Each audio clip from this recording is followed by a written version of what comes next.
Bump, bashers, Friday night bashers. I guess you guys are all watching Who Needs a Drink, as you should, on a... Why does my audio sound kind of crap tonight? I don't know. Should I crank it up? It's cranked up all the way. I don't know. I think it sounds kind of crappy. Welcome, everybody, to iBashers, all three of you. That's really weird. On a Friday night, I've got a bottle of wine, and I've eaten no calories in like 2 weeks, so I'll probably get schnockered. I have to be very careful because I've literally been eating 500 calories a day or less because I don't care anymore. That's just how it goes. That's just how it goes. It says right here, bring Blinky and his cats home. We're on the way. It's going to probably happen next week. We've already started with the forwarding the visa funds to get that all sorted out, and we're going to be making plane arrangements next week to try to get him the hell out of there with the kitty cats. And it's all because of you beautiful people, all you beautiful bashers who helped out to bring him home. And I'll put the thing up here right now. There's very few people. I'll put it back later, but here it is. This is the fundraiser that we started about 3 weeks ago, and we're up to 3,620 of 5K.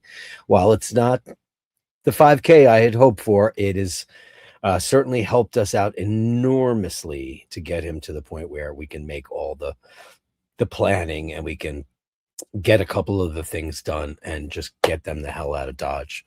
And it's all because of you, you beautiful people. We love you so much. Thank you so much, each and every one of you. And I'll bring this up when more people are on the show tonight to talk about stuff. Yeah. And let's see who's in the room. Dave Fahrenheit 451. Panel power. Here it is. Fahrenheit 451 and panel power rise. Taking no prisoners. Owning the list of bashers on the rise. Dave Fahrenheit 451. Panel power. So metal. That's so metal of me. It's fun to write metal tunes. The beautiful Melly C is here. Purple one. Purple Mel. And I did get a copyright strike. I can't wait until the Sheen shows up and I'll tell you all about it. I got a copyright, not a copyright strike, but I got demonetized. Who cares? Because I make 38 cents a show and it doesn't really matter. For If It Happened to You, from their debut album. I was promoting it and then I talked about it. I should have broken it down and said the song's in blah and it's blah. Should have done that. I don't know. Panel power once again. And panel power. Da, da, da, da. Evening all. Great to have you. Well done, Dave Fahrenheit 451. And Dave Fitzsimons is here. He says, let's bash. Whoop, whoop. Let's bash indeed.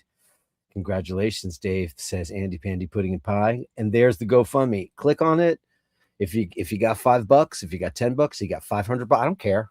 Take $2, whatever it is. I don't know how much the minimum is, but if you can't help a basher out because you're not in your particular straits to do so, please share it with like-minded people who you think are kind and want to help out a fellow good human being.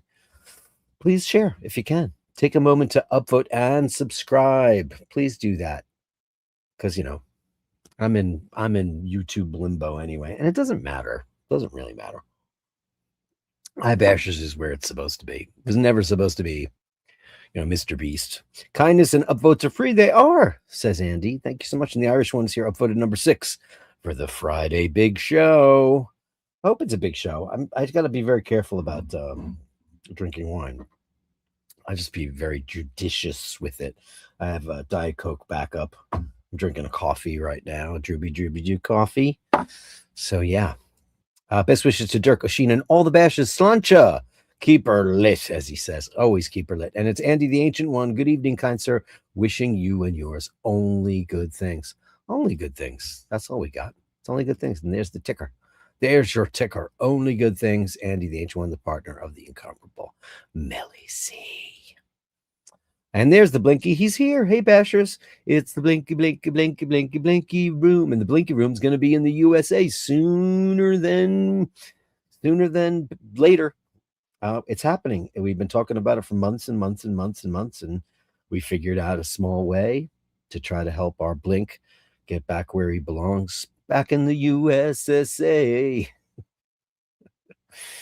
Fergal's here. Hey, Dirk, and the Bashers. He bashed the like button. Yeah. What do they say? What do the kids say? Smash the like button. all the youngins parlance. In youngins parlance. Fergal says, hey, Blink. Hey, Blink, how are you? Oh, the beautiful Patricia Teague. Hello, gorgeous. The ladies of the Bash. How are you, love? Great to have you. What is on my hand? Oh, gross. Hey, the Royal Mughal Elephant Cavalry. Look at that. Is it Mulhal or Mughal? I'm here before Ray Ray. Tisk tisk. Where is Ray Ray? It's on a bender. He's on the rock on a bender. He's hanging. He's on the side of one of the stone walls, right? He's just there, perched there, having a fag, and petting one of the donkeys because it's Friday night. Hey, Blink, says Andy the Ancient One. The cat on the right melts my heart. I know. Look, I know. How do I do this? It's Meatball and Snowball. Because Chopstick, was rehomed because it was the only way he could do it, because he can't take 3 on a plane. And much to his chagrin, he just felt it was the only thing he could do, and it's worked out pretty well. So he's confident that it's the best possible plan. It's never easy to do something like that, but and that doesn't mean that for the future some arrangements can be made another way. We'll see how that plays out, but in the interim, we had to get the man and his cats home. So there you go. Hey there. Every time I see his dang pic. Did you change your name, or are you a regular here with a new moniker? Because I wouldn't know otherwise, but I love that picture. And welcome if I don't know you. It's great to have you with the Bastards, because they're amazing. Lou and I are just back from watching The Sound of Music at the Cork Opera. How did that go? So what is it, an operatic version of The Sound of Music? I mean, great score by Rodgers and Hammerstein, one of the greatest there ever was. Who was I breaking it down? Emmett and I were on the phone. Paul was there, and we were talking about their daughter, who's like really into musical theater, and really likes, because they're young, they like all the youngin stuff, the whatever's hot now, kind of like pop music. And I was like, when is she going to discover Rodgers and Hammerstein and like Bernstein, West Side Story, Stephen Sondheim, the greats, Rodgers and Hart, all that, the Gershwins, Cole Porter. It takes time when you're young, but The Sound of Music might be one of the most perfect musicals, simply because even for people who don't enjoy musicals, like I'm not the biggest musical person. I like what I like, but sometimes just when they just break into razzmatazz and song, it's just kind of unsettling. The way they do it in The Sound of Music is just so natural, I think. And it's a great movie. Robert Wise, incredibly done movie. Yeah. Royal Mughal Elephant Cavalry. That is Snowball, because white. Beautiful. Is my watch off, or did you start 2 minutes early? No, I didn't. Didn't I do it for 6:05 tonight? I mean, I used to be 5:05, but then, I'm constantly up and down the stairs for the, Madame Lafarge. So I was like, okay, after 5:00, when things settle down, dinner's been served, laundry's done, all the things that I can actually take, the 2 or maybe 3 hours, depending on how a show goes on a Friday night, to do it the way we want to do it. So I've been moving it to 6. I hope that doesn't bother you. I know so many of you are across the pond, and I apologize for that. Good day, Blinky, says the purple one. Purple one. I can't do that song because I will get in so much trouble from the estate of Prince Rogers Nelson. Blinky, I'm glad to hear you're coming back, and Snowball and his friend. Yeah, you know why? Because of all of you. I'm just the middleman here. Just all you can do is put it out there, put the word out, get this, as many shares as you possibly can. The kindness of strangers, people who have compassionate, empathetic hearts. Because if it happened to you, maybe you'd understand. It's a great song. When the big guy comes in, we'll talk about how I got popped for that. I don't know if that's one of the songs he wrote, because they were like, they were a collective, but there was always one guy that kind of spearheaded a song in that band. It was either the singer Carl or Oisín or M.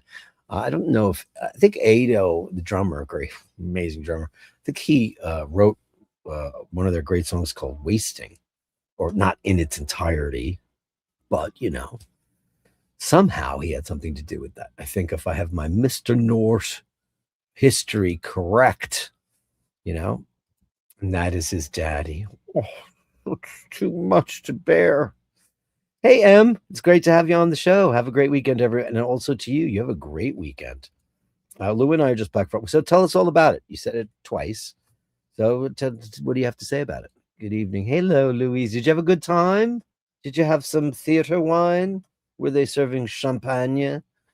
Last time I was at a Broadway show was a very, very, very long time ago.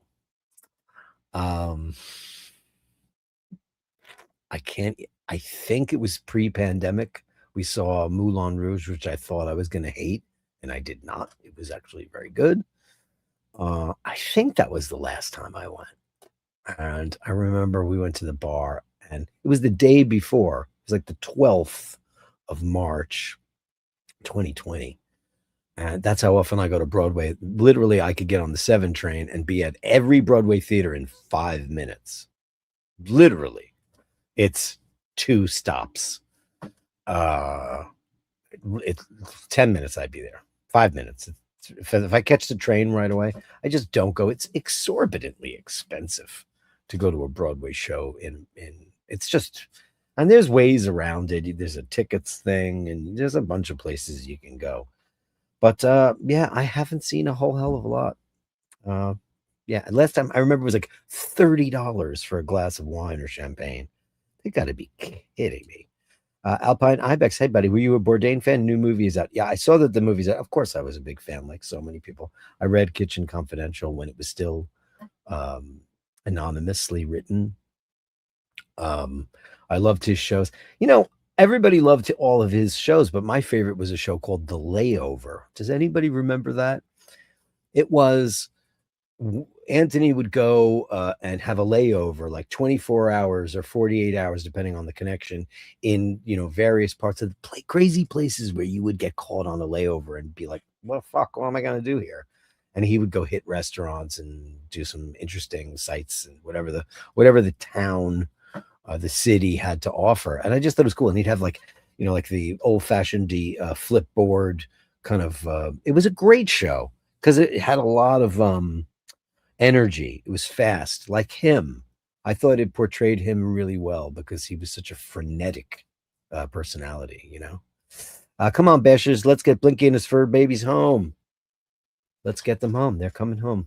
We made some provisions today, all full transparency on the Bashers Network to get the fine paid, and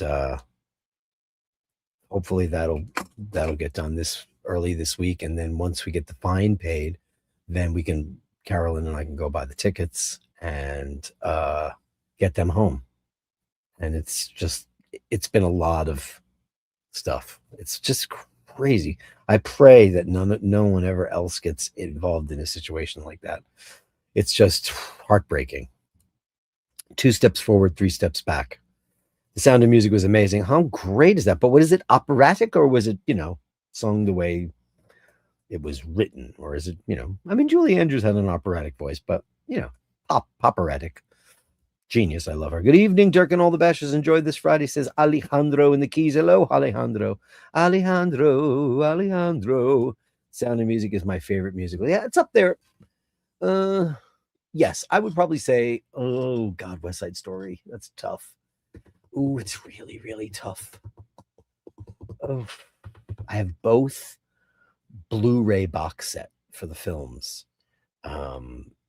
Incredible. The Sound of Music one is outrageous. It's got multiple discs and all the stuff to look at. And it's beautifully shot. It was shot in 70 millimeter. And West Side Story, I mean, just oh God, I think those two, it's very hard for me to pick.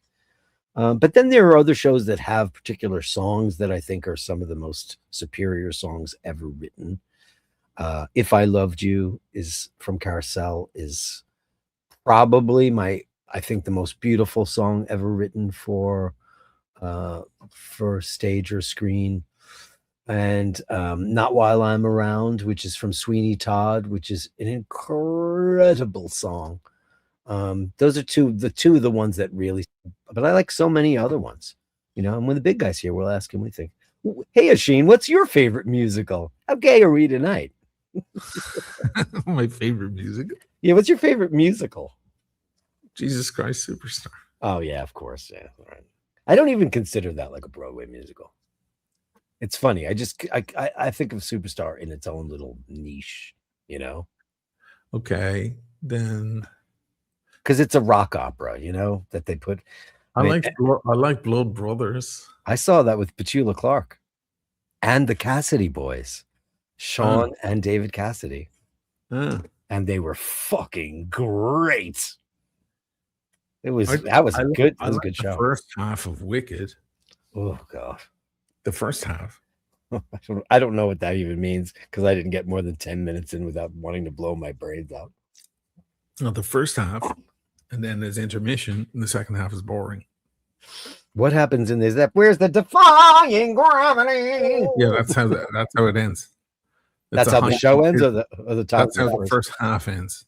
Oh, and then they don't defy gravity after that. And then it never reaches that peak again in the second half. What else? Obviously, I'm not a huge musicals guy. I'm not really either. I saw the Jersey Boys or any of that. Yeah, I don't know how much Sherry baby I could take. I don't know. I don't know. I like the 70s. The Phantom of the Opera to me is silly. I was obsessed with it. And it's funny. Now I look back at it.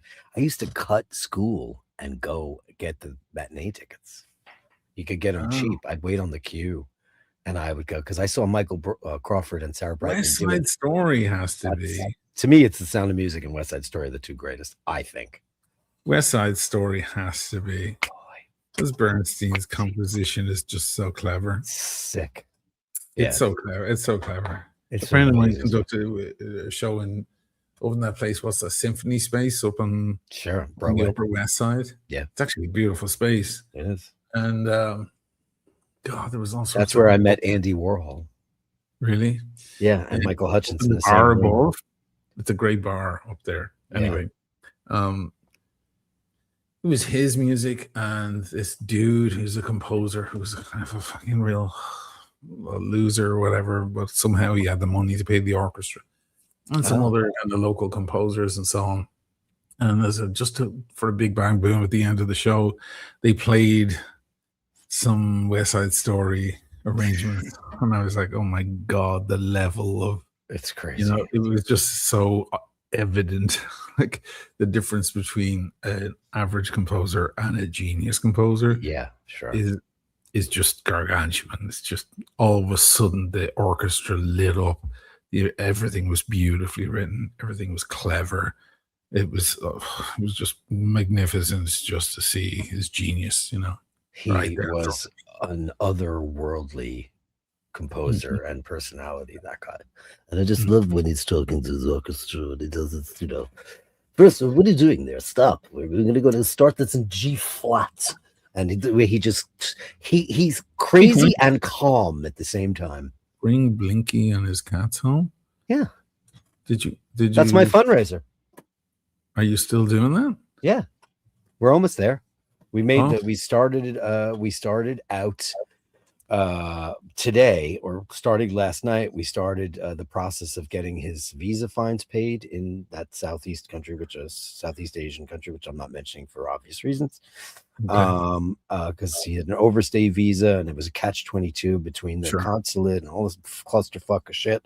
So Monday he's going to go in there and pay the fine to get to be allowed to leave, and Okay. then get a $25 exit visa, and then we can book the flights to get him the fuck out of there. So we're on the way. We've made amazing progress. Incredible. Wow. We're the small little engine that could, man. Wow. You know, it's a small little channel with a lot of great, compassionate, empathetic, wonderful human beings. So we're up to like almost $4,000. We're close to $4,000. And I put it up there originally at 10. I was like, we don't need anywhere near that. I changed it to 5, and we've made some great progress in this last week. So it's been, well, that's wonderful. so yeah. So that's Congrats on that. bringing Blinky home. And So the other night, I got into bed with a laptop, getting an early night, and I watched a movie, something I don't often do. Okay. And I watched Disclosure Day. Oh, you did? You were saying that you loved it. I did. Yeah. Did you hate it? Man. Because I remember when it was in cinemas and people were like, oh my God, it was the worst film I've ever seen. Sure. Like, that's what people were saying. Yeah. Like, oh my God, he missed the mark on this one. Yeah, they all said that. And I was like, really? And I totally got what they were saying. Oh, you do? Something weird about that movie. There's something odd about that movie, the directing or something. It seemed like a rehearsal for a movie. Wow. It just seemed odd, and I actually skipped parts. I have to say, I actually fast forwarded a couple of parts where I'm like, okay, I don't need to hear the sob story in the room where they confront him. Let's get on with the. And I think Colin Firth was a very weak bad guy. I also thought the fact that he was a bad guy was kind of silly. It was very cartoony, and it was. I will agree, he was a little cartoony. I don't think, because I think he's such a nice guy. I thought the end was good. I mean, I loved the end. The end was good. It doesn't work as well today because of AI. Right. You know, it doesn't work because that film should have been made 6 or 7 years ago, maybe more. But because if that were to happen today, everyone would say, that's AI. Like, they would just dismiss it. Right. Like, it's too late for us to come out with the truth about the aliens. Because no one will believe it.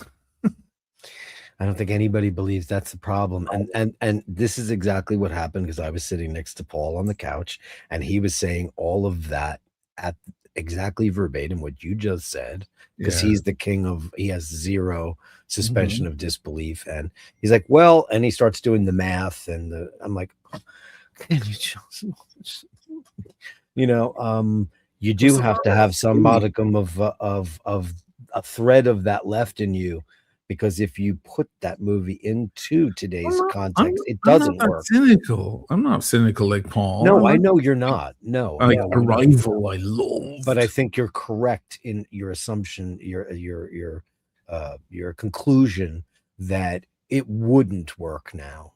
If, like, all of a sudden all the news channels start to break to this thing, they're not gonna, because they're gonna be like, it's bullshit. It's people just say it's bullshit. Yeah. But you're coming right. back to the movie, you know, for the first time, I felt like Spielberg, with his directing style, that's very Spielberg, you can recognize it from a mile away, got in the way. Wow. Got in the way of the movie. Yeah. There were bits where I'm like, yeah. And all that whole thing about, does this mean there's no such thing as God?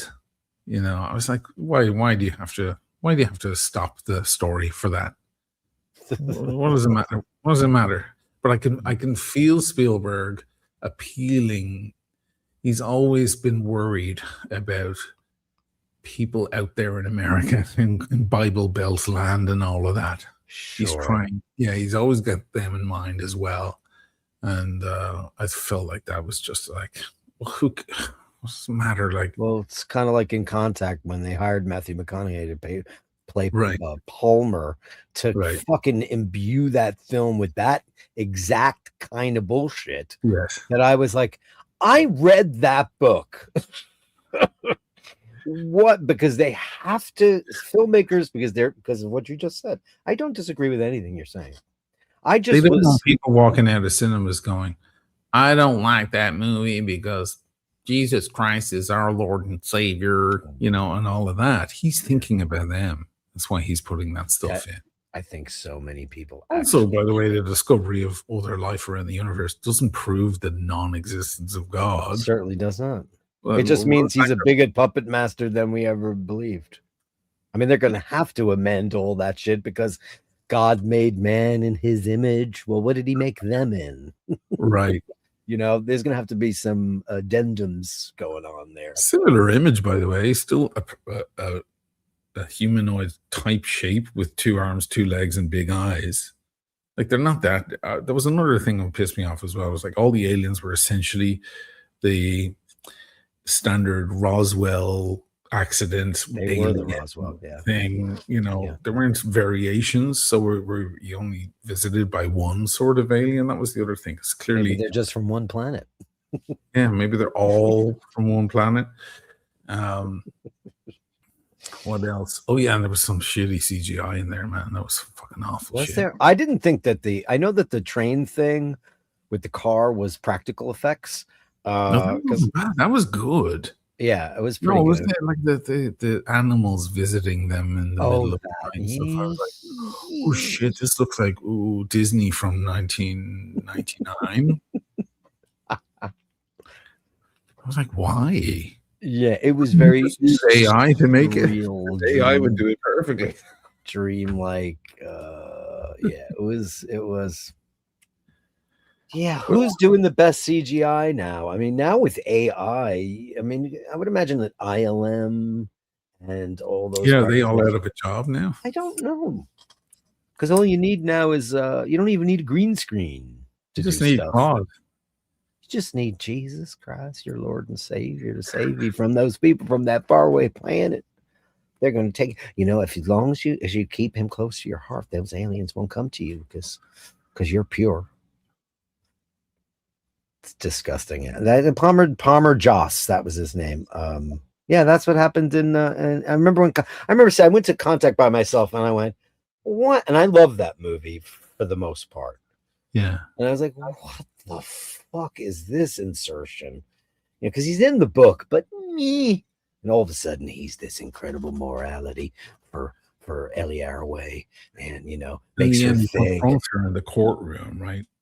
Because he forces her to talk about believing faith. Faith. Yeah, faith. Yeah, it was a big lesson on faith. We're supposed to take it on faith that you, in a split second, shot across the universe, had this big interaction with faraway beings in the form of your father and so on, and then came back. But we didn't see anything. There's no photo evidence. The tapes are all mush. Except there's 13 hours of static. Static. So how which is a great twist. Then can you tell me why, if this only was 2.2 seconds, why is there 18 hours of static? Yeah, it was good. Yeah, it was good. Yeah, but he's like, trying to tell. It's a test of faith. And then that's why I've always had a problem with Matthew McConaughey. Because he showed up in a movie I was waiting for forever and ever and ever because I loved Contact. And then he shows up in fucking Interstellar. And I'm like, God damn it, can I get away from this guy for all my sci-fi epics? Because Interstellar was Kip Thorne's paper that he wrote a million years ago.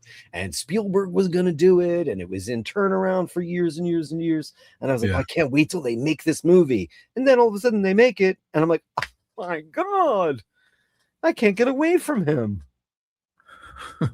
I mean, he's a good actor, but it's annoying. He's in everything.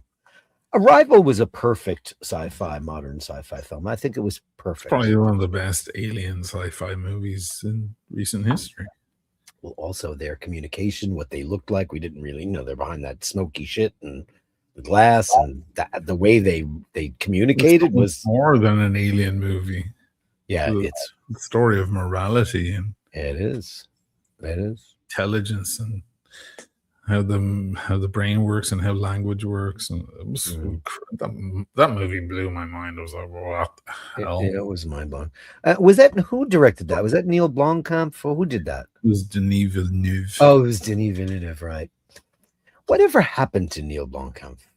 That guy was the second coming. He was going to be the biggest thing. Did District 9 and then vaporized. I didn't like District 9. I found it I didn't either. I thought it was. People loved it. I was like, a lot of work for not much story. It had a bit of that. Was it New Zealanders or was it New Zealander? Yeah, it had a bit of that, like kind of unusual humor that we don't necessarily get. That's right. It's like, it's like if they made a Monty Python movie, I would never watch it because I won't get it. I find those guys individually genius and funny, but I don't. When Monty Python were an entity, I just sit there like I don't get any of this. Yeah, you either get it or you don't. I don't get it. So let me go grab a couple of things and I'll be back in a minute. You hold the fort, as you say. I'll hold the fort down. Hey, there he is. It was incredible, great cast. I'm distantly related to one of the casts. Hey, that's nice. Look, because you're Irish. You ever see my 23andMe? I'm probably related to you. Mamma Mia is my favorite musical. Yes, I've never seen it, Alejandro. I know it's a jukebox musical, but it's based on all the ABBA tunes. I've never seen it. My Fair Lady's a great one. Yeah, there's so many. It was a good mix of musical and operatic. Oh, it was both. Very cool. Bernstein, West Side Story. I mean, Leonard Bernstein, it's just the musical vocabulary that he had was leaps and bounds because he wasn't, that was not his milieu to be writing for musical theater. He dabbled in it. I think the only other thing he ever did close to that would be Candide, paint your wagon. Yeah. I'm going to paint your wagon. For all the feline people here, so I post on Facebook today where Fieldsy had her pure white cat with her. Aw, you love that Fieldsy. I don't know much about her. I like the producer's basic bitch. Hey, and no, it's really, the producers is great. Springtime for Hitler and Germany. It's fantastic. Yeah, West Side Story. I mean, think about the songs that are in that. One Hand, One Heart, Maria, Somewhere, Something's Coming. Could it be? Yes, it could. Something's coming, something good. If I can wait. I mean, there's amazing boy, crazy boy. There's so many insane songs, but it's not just the incredible musicality of the songs and Sondheim's lyrics. And this was before Stephen Sondheim wrote he was both the lyric writer and the music writer on all those musicals that followed. This was in the beginning. He started out, he co-wrote Gypsy with Julie Stein as the lyricist. He was still like kind of in composer purgatory before they allowed him to write an entire show by himself, which is very, very rare. Bernstein's, it's classical music. It's not typical Broadway theater. It is the work of a classical genius. Almost dumbing himself down to make songs catchy enough to sing. It's just it's fucking unbelievable. I mean, how good is that, though? Oh my God, the arrangement when I saw it that time live, just watching the broadness of the arrangement, I was like, yeah. That's a guy that writes like this. It's complete 70 millimeter cinemascope. It's so utilizing every part of an orchestra in the most incredible way. I don't think we'll ever have another person like him. Wizard of Oz was, well, that's not, hey Travis, not really a musical. I mean, obviously there's some musical songs in it, but no. I mean, if they ever staged the Wizard of Oz on Broadway, it would probably be called Wicked. Yeah. Hey, Photo Dave Jax, haven't seen you in a long time. There you are. Look at you. There it is. Alejandro says Leonard fucking Bernstein. Yeah, Leonard fucking Bernstein. Yeah. I mean, it's just that. Go listen to Candide if you want to get your head just completely guillotined off your body. It's just sick. And his big god was Mahler. So, Right. I don't think the people who wrote Wicked really give a shit about Mahler. No. And one for Mahler. That's for all the Broadway queens and out there, if you know what song that's from. That is Leonard Bernstein adjacent from Company, Elaine Stritch. I'd like to propose a toast. Arrival was a great movie. Yeah, sure was. Spielberg peaked with Close Encounters. Yeah, I mean, Nah. we're always gonna pick. Like, I think E.T. has like E.T. some is corny amazing. moments too. He doesn't have a problem wandering into corny. No, We can let him away with it because he does it 'Cause he- playfully, and yeah, we don't mind. yeah. Oh, Travis, look at that. Aurora the tiger is the thrill of the fight. Thank you so much. $10. Please forgive this follow-up to Oisín's talk. No. I caught some of his show. And yes, I do think Andy from the English Watch, I think he's a bit of a ride. You Talk caught on it, United. I saw that. Which is owned by United Health, still bills SOC, SEC, and veterans, regardless of coverage. Well, listen, if you watch my show when I talk about, somebody made fun of me doing a charity, which I think in itself makes them one of the worst people ever in the universe. Sure. When you're trying to raise money to help somebody, what have you done lately, cunt? Yeah. But I said that if you look at any government and you look at the United States and you look at all these companies like Wounded Warriors, all these programs that are asking you for money for servicemen who had their limbs blown off or have brain damage or shell shock or whatever they have. The United States government, the VA, the Veterans Administration, should be taking care of those people 100% through your taxpayer dollars. They shouldn't be double billing you. And I'm not saying, and it's not unpatriotic for me to say this. It's a flaw in the fucking capitalist. Those cunts that have the best healthcare in the world and don't care about anything. All those people in Congress and all those people, they are making tons of money. Israel's blowing fucking. What's the money in Israel called? Well, APAC? No, blowing shekels up their ass. Shekels. Whatever it is, whatever they're crying. These people are making so much money and they don't have to worry about anything with healthcare. But a guy that went over to Vietnam or whatever conflict he was in and got his hand blown off or anything blown off, people have to shake a fucking can for them.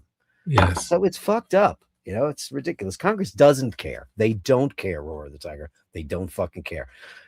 Even if you don't believe in a war, which I never do, those people that went and served your country for you should come back and have a crown put on their head. And they should be given the $100,000 to put in the bank and an investment. They should never have to fucking worry about a dollar ever again. I agree. Ever. Because you know what? I'm never going to get it because I'd probably run to Canada because I can't even kill bugs. So. It's socialism, man. Yeah, I know. Communism, you mean? Socialism is communism. Don't you know that? You pinko.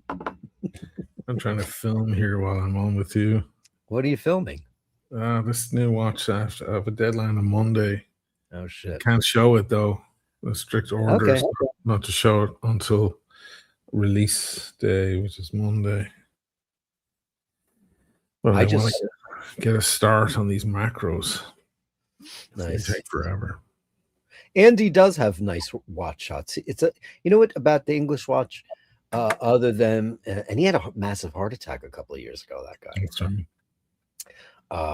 He does beautiful photography. It's such a calm, quiet, and kind show. Yes. Where it's just this guy talks about his passion for watches and where he goes, and then he takes lovely shots of them and all this stuff. Whereas everybody else is out there fucking doing their shell game. I don't watch anybody anymore. Who I watch shows. I don't watch any of those cunts. I saw you I didn't know who half those guys were. And by the way, watch Atelier. That guy's graphics are the best in the business. I know, and he only has 30,000 subs still. Don't you think that the watch thing? That's why you pivoted, right? Roy the Tiger, thank you so much. I've got to give you a big bang boom for that. Give me a second. Here we go.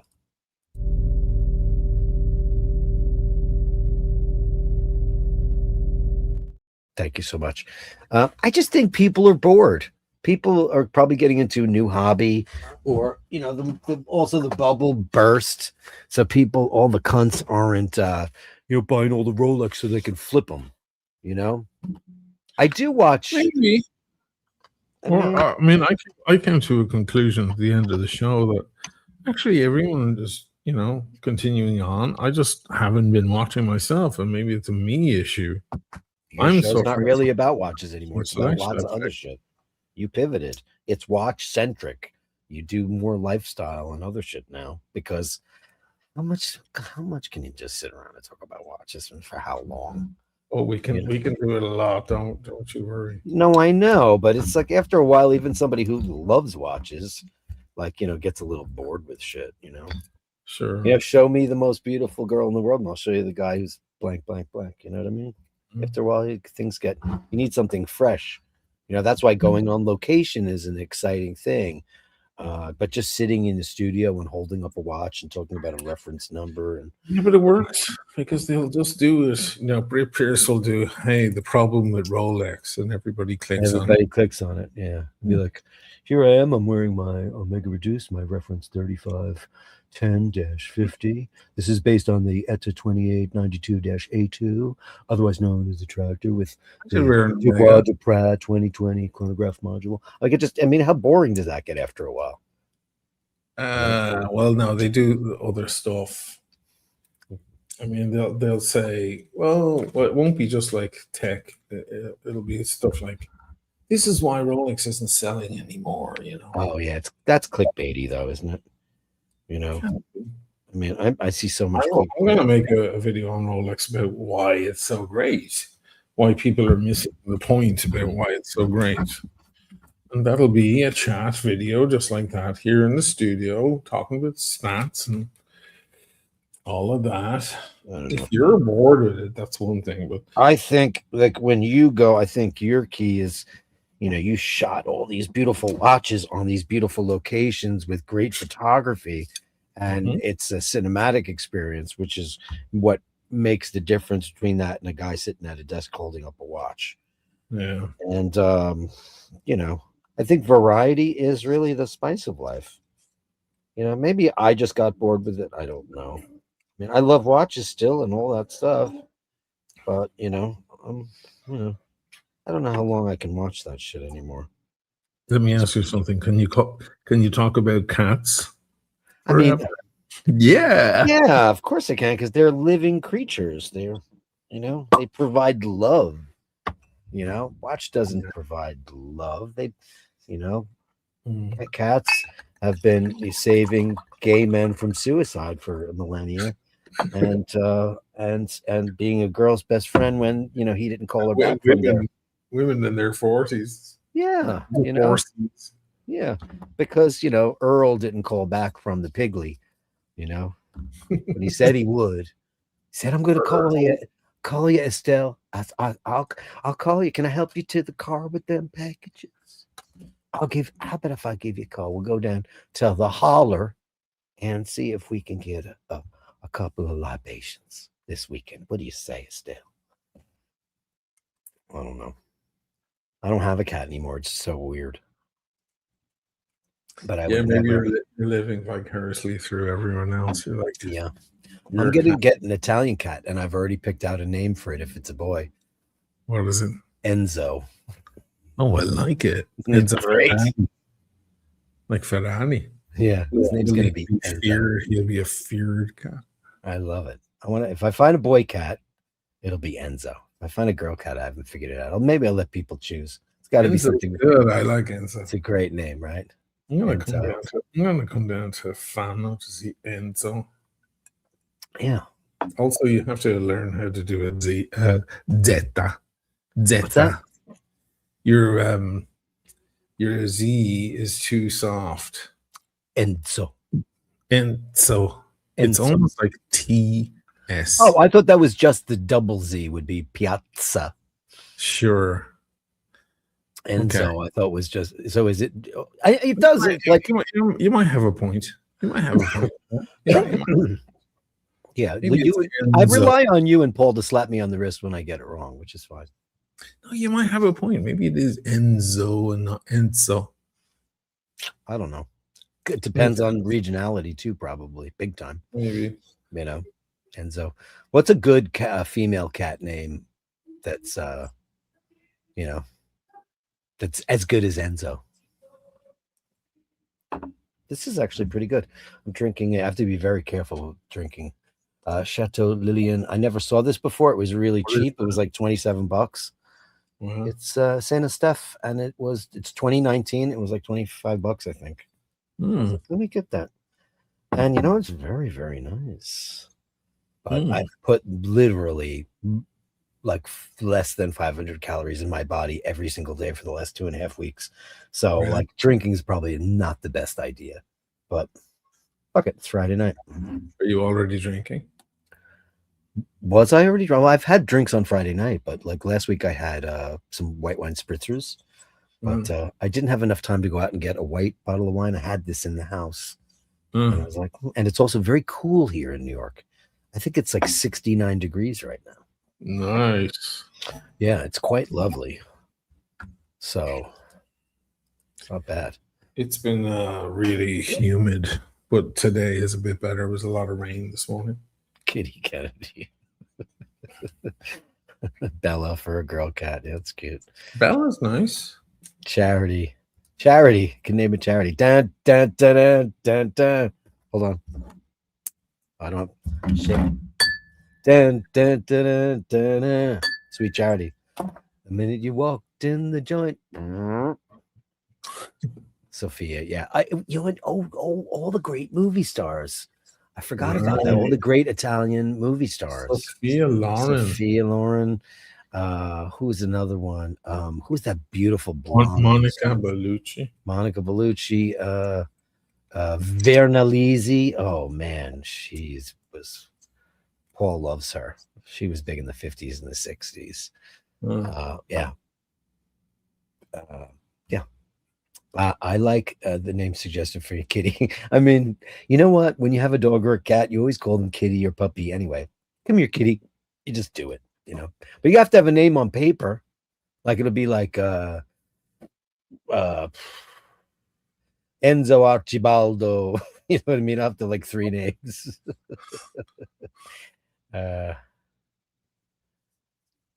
Whenever I see a cat here, people see a cat that they don't know, and they walk up to, they always say Micho. Micho, yeah, Micho. Paul had a cat named Micho growing up. When I met him, his cat's name was Micho, which means nickname for cat in Italian. Kind of nickname, yeah. Yeah, I didn't know that. Kitty. It's like saying, hey, kitty. It's saying kitty, yeah. Hey, kitty cat. Yeah, because of course it's gatto. Gatta, gatti, cats. Hey, time to unwind. Hey, you changed your name. Hey, D, new Rolex from the AD. How do I send a video? Oh my God. You send it to Basherdirk@gmail.com. Now I want to always talk about your new watches because that is cool. You send it right here to Basherdirk@gmail.com. That's Basherdirk. I'll play that shit right now, bitches. I love an unboxing like any horny red-blooded man. I want to see the unboxing. Take it off. Take it all off. What did you guess? That's very exciting. Claudia Cardinale, of course, she was one of the greats. Gina Lola Brigida, yeah. Hey, Kieran, thank you so much. You love the singing. Me and Rose have been doing little shorts every morning. It really helps with her memory. We just do little 35-second songs that she kind of knows the words to, and we do it every morning during coffee and breakfast. And it's really, really sweet. Wow. At the vet, it's Enzo Kennedy.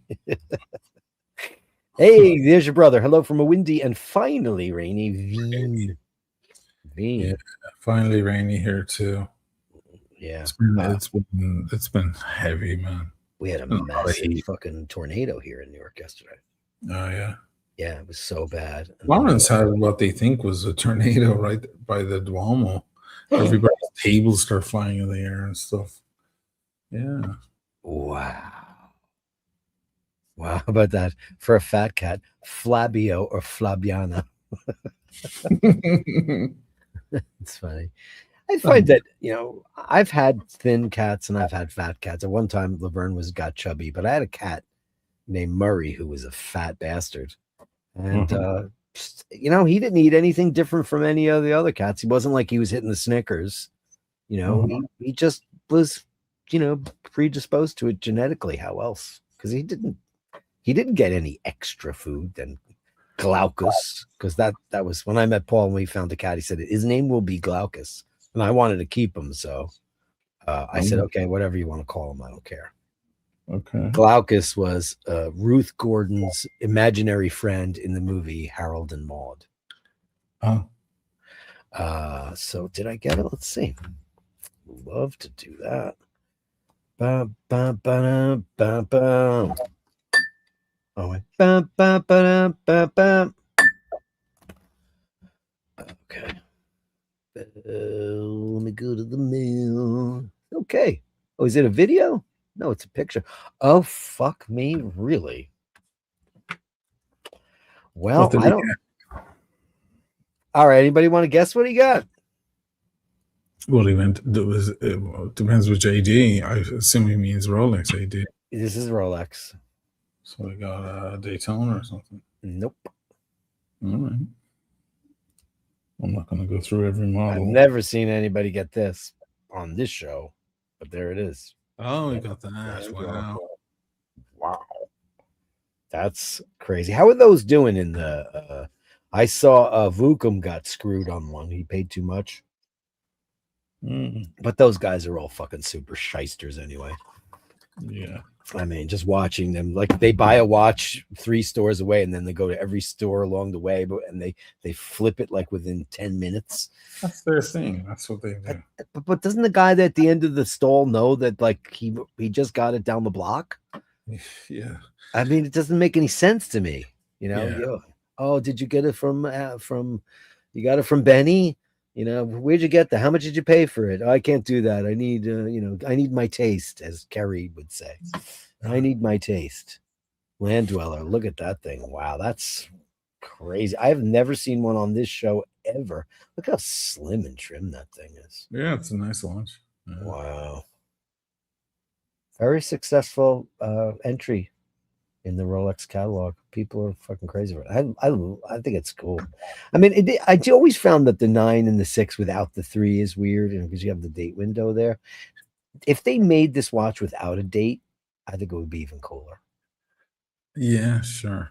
Because I've never been the biggest Cyclops fan. It depends on how obsessed you are with symmetry. I'm not. Right. I understand the symmetry thing. Yeah. I get it. But I'm like, I don't need symmetry. No. Like the watches on my left arm, I don't have one on my right arm, so already symmetry is fucked up. And the crown is on one side. There isn't a crown on either side in the opposite position. So sure, symmetry is a little overrated, I think. Yeah, you're probably right. I do love that Rehot though. That's really cool. Yeah. Because it's such a shallow watch. Yeah. Wow, congratulations. Well done, man. Amazing. Pretty good. Your brother says my Frollo's getting nice and road worn. The bikies love the offset winder. That's cool. They don't have the 4. Yeah. I posted his pic on my Instagram the other day. He was out cycling with it. That's his cycling watch, I think, or one of them. Is that right? You should wear a G-Shock, Aaron. You shouldn't wear a real watch. That thing is tough. Is it tough? Is it tough enough for? What if he takes a big tumble? Oh, it'll be fine. You think? Yeah, they're a little bit of a tank, huh? Yeah. Yeah. I was going to start singing I'll Tumble For You, but I would never sing anything by that cunt ever again for the rest of my entire existence. Yeah. Boy George. Oh, Boy George. And his horrible bollocks. Like, some people need a reality check. For you to be so obstinate about stuff. I mean, first of all, that guy probably desperately needed some kind of a headline, Yeah, probably. I mean, just so horrible. Time to unwind. Thanks, D. That's what 160,000 spent. What the fuck? Well, he spent 160 over time, so he bought Oh, it's 160K spend.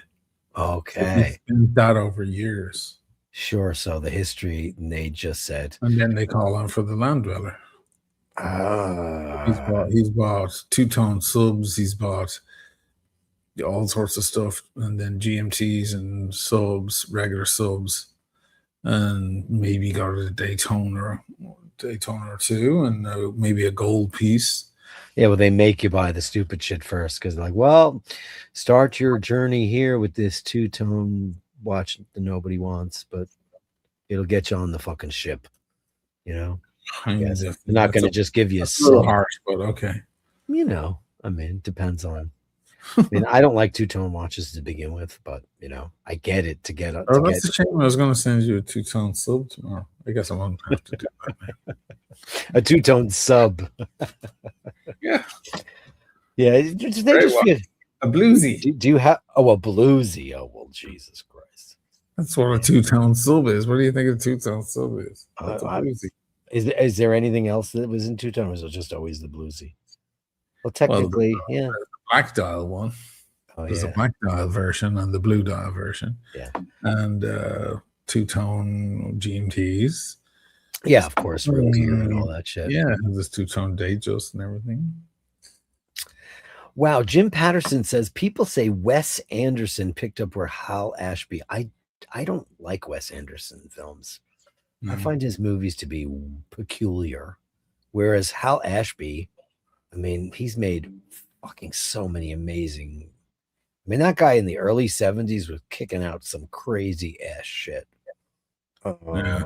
Whereas Wes Anderson, I always feel like, should I be high for this movie? You know, like the Fantastic Mr. Fox and I mean, they're just such the Grand Budapest Hotel. Yeah, that was fun. I like that one. I mean, I liked some of it. I like the Tenenbaums, wasn't that? Oh, I hated that fucking movie. Gene Hackman? I mean, I love Gene Houston. Yeah, I mean, I love Angelica. You know, that fucking twat was in it that I can't stand. Fucking, where is that? Manhattan? No, Tel Aviv. Oh, her. Gwyneth Paltrow's in that film? Gwyneth Paltrow's in that. She's like Park Avenue. What, Manhattan? No, Tel Aviv. No, Israel. She turns out to be a fucking maniac. There's a photo of her with a drone bomb the other day. Huh? Look it up. Gwyneth Paltrow with drone. And everyone's like, oh my God, she's worse than we even thought. Hold on. Yeah.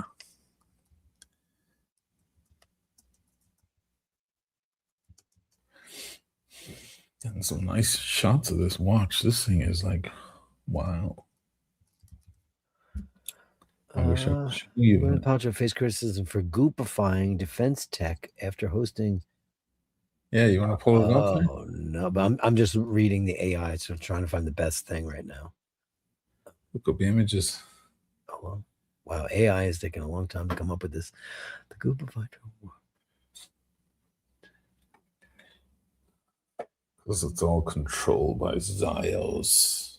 Oh, she's in deep, huh? Jesus Christ. She's in super duper deep. Yeah, there.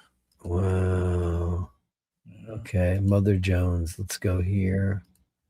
Let's talk about. I mean, how could you be that stupid? And her mother, by the way, it was Catholic. So, like, I don't know what she's buying, what Kool-Aid she's drinking. Despite reaping billions in the weapons industry as co-founder of the military tech company Anduril, Trey Stevens says he does not believe that wartime profiteering is ethical in any way. Not the article nor the photo. Okay. She's standing next to a big black drone bomb. Oh, okay. Hold on. If it's hard for you to I got it. There it is. There you go. What piece of military hardware is Gwyneth Paltrow posing with here? Even if you know, thank God you can see it too. Oh, look at that. Is she out of her fucking mind? But that saves us from the terrorizers, you know.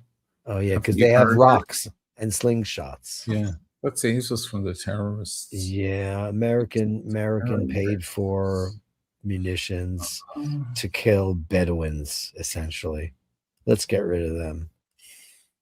Let's get rid of the cave people. Wow. Well, what is wrong with her? How did she fall into that snake pit? How did that happen? She clearly has no brain whatsoever, and that's kind of evident when you watch her in interviews I about know. other things. It's kind This of candle smells just like my vagina. yeah, it's kind of there already to be seen. So Yeah. it's Because not- everybody wants a vagina candle. Because yeah, it's not a huge oh discovery, great. and Paltrone. That's what they're calling her now, Paltrone. It's amazing. Drone bomb even more offensive than the vagina. There you go, the vagina scented candle. That was a great marketing move. Yeah, I love that. By Goop. I can't even believe that still exists. Paltrow. Yeah, I know. Everybody's talking about her vagina scented candle. It's just, I mean, I don't know if it's stupidity or genius that to come up with something like that, but obviously she's talking about a vagina isn't after she an she's actress? What the fuck is she I doing? know Go and and she act is a in good actress. Go and act in a movie. Yeah, she was a What do you good need to be actress. doing this shit for? They clearly gave her a big check. That's what they're best. Oh, of course. That's What does they're- Chris Martin think about her? Well, he divorced her. Well, he's a big pro Pally now. Yeah. Or he has been for years, and that whole new tour has a Palestinian supporting this Palestinian singer act. She's supporting, and she comes on and does like an hour show before Coldplay come on, and so I don't know what he thinks of that stuff. You know those crazy bracelets that they use during their stadium shows where they light up and do shit? I saw a scene where it lit up in the Palestinian flag colors. Yeah, I'm like, that guy's my hero. And I don't even like their milk toast, but yeah. they have a couple of good numbers. Kevin Landon says, did you see the post where the Israeli defense minister is calling for the public execution of Palestinians in Gaza via the gallows? Yeah. Well, guess what? You He guys are showed gonna, where he wants them to be hanged. yeah. And he says that 30 to 40 Palestinians should be killed a day. It sounds like Goebbels. It sounds like It is Goebbels. Stuttgart. Totally It's is that. not Stuttgart, actually, now. It's more like Christinger. It's Go fucking ahead. Christinger. Go ahead. Do it. Do it. What? Go ahead. Come on. And the Germans killed it? No, There I you don't. go. You always say the same thing. Because it's I- so fucking true. It's It just they is can't true. help themselves. They will never ever get out of their own fucking way. After all of that shit that you experienced and realized, how could you perpetrate that on another group of people? There are prisoners coming out with numbers on their heads now as well, on their foreheads. They're being numbered. Yeah, they're numbered. They're being numbered. It's like it's happening all again. Apparently, it was never again, but no, but we Yeah, do. never forget. Well, they did, so we can too, right? That's the way I look at it. Having said that, I just want to put a disclaimer out there because, as you all know, it has nothing to do with Jews or Jewish people. We have some integral Jews in our Well, lives. no, It has everybody everything to do voted with for that. New York voted for Mamdani, They did. and So- there's more Jews in New York than any other city outside of Tel Aviv. Of course there are. So I'll be going to a Orthodox Jewish funeral this week Yeah. because my dearest and oldest and my friend who you knew because you hosted her in Bologna, her mom died last night. Oh, I'm sorry. 94 years of age. Oh, One of the greatest Jews I've ever known in my life. And Mimi always says that I'd be a much better Jew than her because we were talking, her sister is Orthodox. She went to a kibbutz in, the 70s and she married a guy and because, they're non-denominational Jews. They're, regular garden variety New York Jews. And her sister went full on Orthodox, and, So she's trying to co-opt the funeral and make it more religious and all this stuff. And she was talking about what she's allowed to do and what she's not allowed to do. So I said, well, isn't there like, isn't there such a thing as like a portable eruv or any of those things? And she goes to me, what is that? Do you know what an eruv is, right? It's the thing that the fishing line or the wire that so you can extend. You can extend where you're allowed to go. And also also around Manhattan. Yeah, it's all Manhattan. And you could also use a cell phone. Yeah. You can use things you're not allowed to use because you're in this protected zone. It's a giant loophole, but whatever. So I'll be going. That'll be very interesting because as I've told everybody a million times, when I was growing up around a lot of Jewish friends, I used to love to go to the services for the cantors because some of the greatest Eastern music singing I've ever heard. Shit that we just don't do.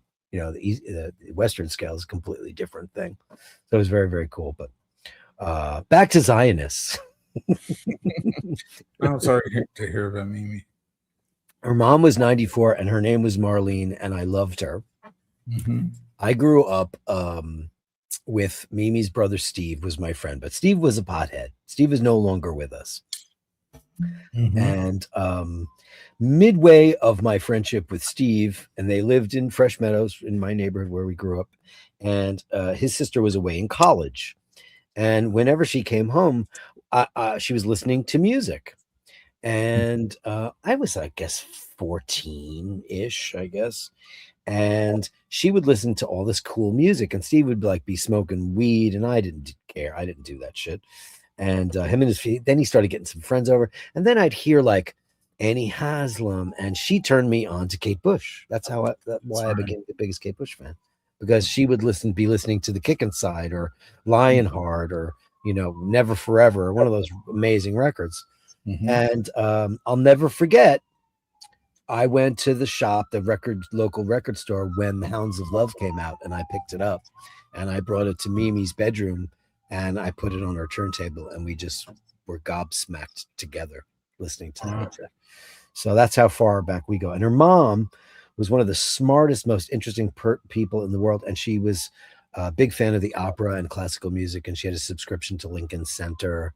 Extremely New York Jews are extremely cultured. They are also most of our institutions here are funded by them. Lincoln Center, Carnegie Hall, etc. It's all the museums, etc. They are incredible patrons of the arts. So Marlene, and we were instructed to call her Marlene. She was more of like a cool, she's their mom, but she was kind of like a cool friend. But she was 94 years old, and she had a little fall a couple of days ago. And it just, when you're 94, man, just went downhill. But God bless you, Meme. I love you. You know how much I love you, and I loved your mom. I don't know if you're watching tonight, but your mother was an exceptional human being, and as are you, and I love you forever and ever and ever. So that's the story. Unbelievably, 6 years into the wait list for a steel Daytona. Yeah, well, you know what? You get a fucking Speedy, baby.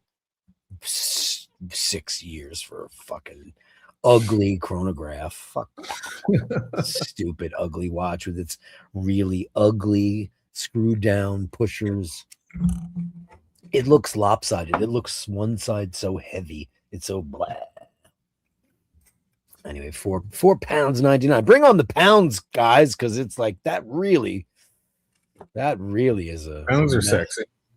Pounds are sexy. And I love how they say it was only £5. They never say plural. They always say, it was £5. Pounds. £5.20. Well, it was £6.19. Did you get it? £6. Let's give you a little bit of for the Daytona.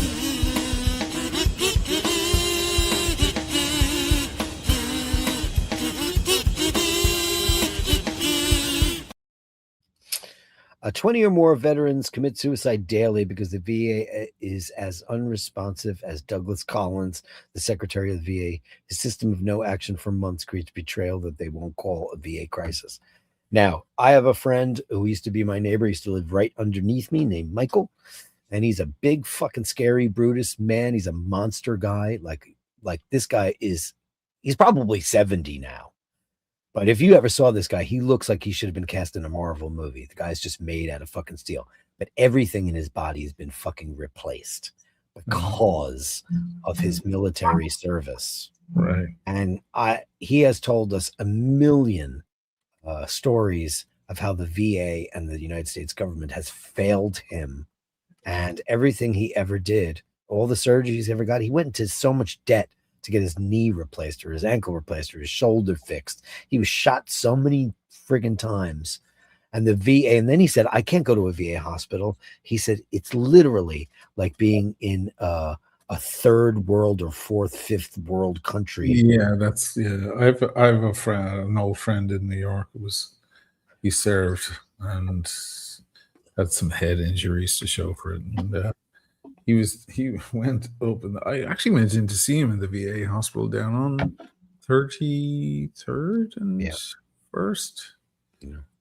And it was pretty run down, the place. Yeah, wasn't great.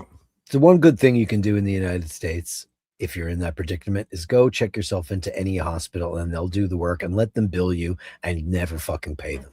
That'll show them all. Because that's what a lot of people do anyway.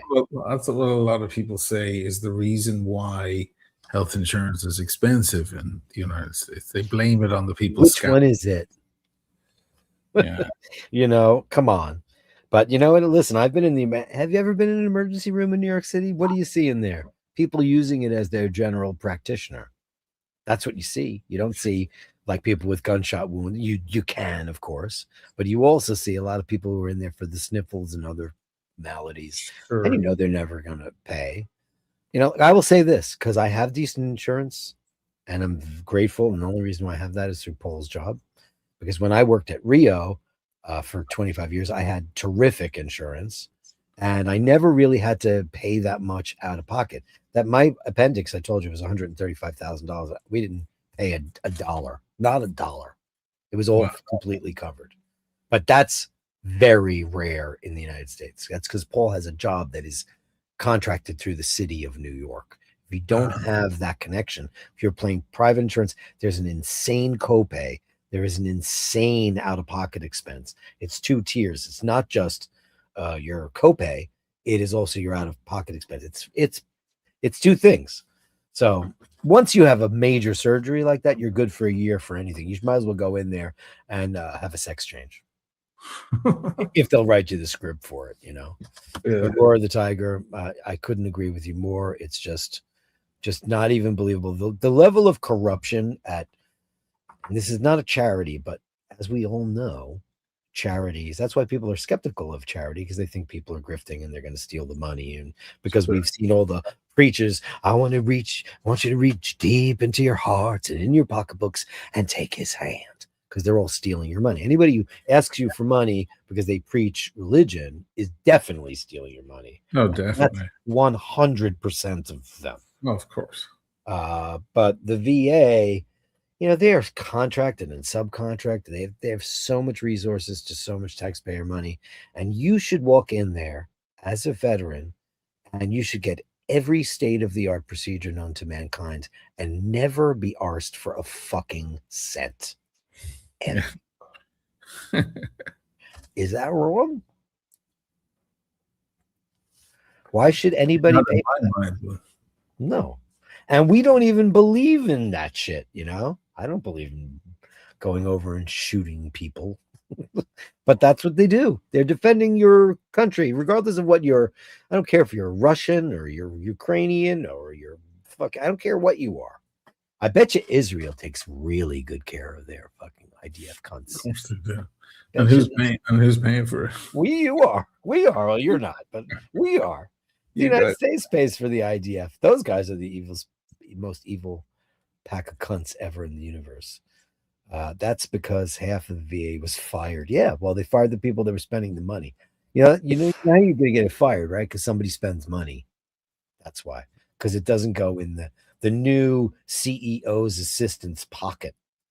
I know some personally myself fired by Doge. Yeah, Doge fired everybody. Well, that was wasn't that just the most? Everyone in America should have wised up. It was the biggest joke of all time. The second that happened. It's the biggest joke in the history of the world.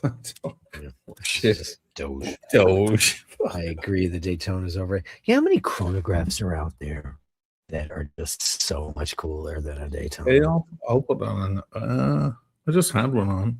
I had an AP on. I'll put this speed. An AP Vacheron, or how about this? Vacheron is nice, but it's not here though. Yeah. Bank. How about go vintage Rolex before the Daytona? That's a tasty treat, and that's got a 321 in it. Sexy. Here's a Look nice. at that. Yeah, it's nice. Look at that. Yeah. So where's my guy, Mark Brown? So I want to welcome Mark Brown. Look at that. Come on. That's a sexy bitch. Look at that. Why isn't the chrono going? I like to leave the chrono going. I don't care. Yeah. It's beautiful. Get that time to unwind. Because look at that. Get up there real close so you can really see the intricacies of that bitch. Look at that. It's dressy, it's sporty, it's functional. And look at that band. Hubba. Applied logo. Applied, yeah. I'm a big fan of the Applied logo. That's one of the reasons why the regular Pro doesn't do it for me. I love the Applied logo. Yeah. So I want to, let me go find the picture. Ready for this? Mark Brown. I want to introduce him. Everybody remembers him from way back when on the show. Look what he just got.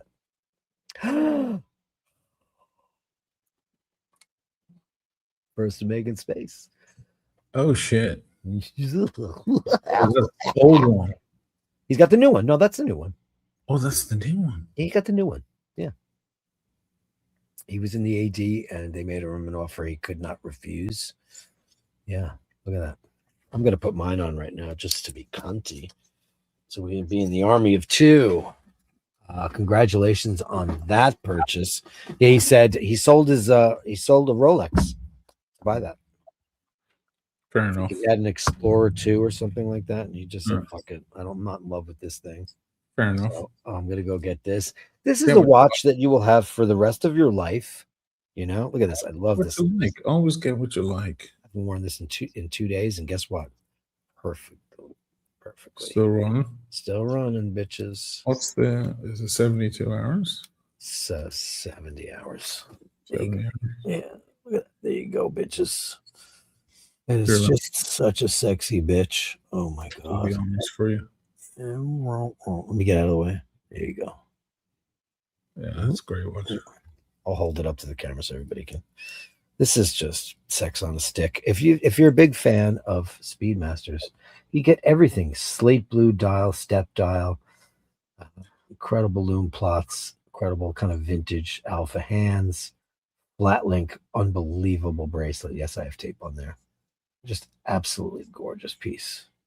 I mean, it just looks like this looks like 1965. It just looks like it.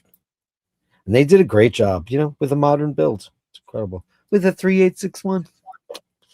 You know, can't beat it. Yeah. You can't beat it. Absolutely beautiful. I'm going to fix it. Feck it. Fuck them. There you go, Roar the Tiger. I owe everybody a couple of big bang booms. Hold on a second. Let me go this. I owe you one of those. And Roar the Tiger, that's $10. I'm going to give you more than I know because it's horrible. Absolutely horrible. Let's go with Carl.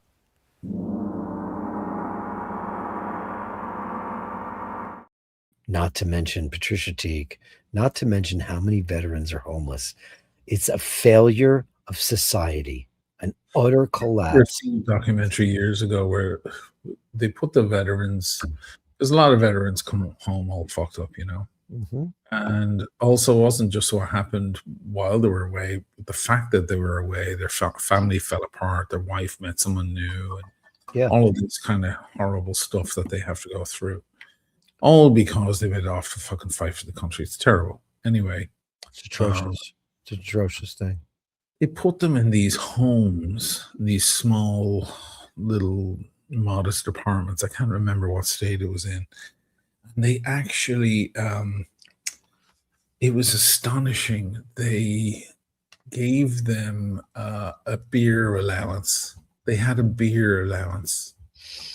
which I thought was the saddest thing. Like, Keep them drunk. Yeah, keep them drunk, and medical marijuana. Keep them just sedated.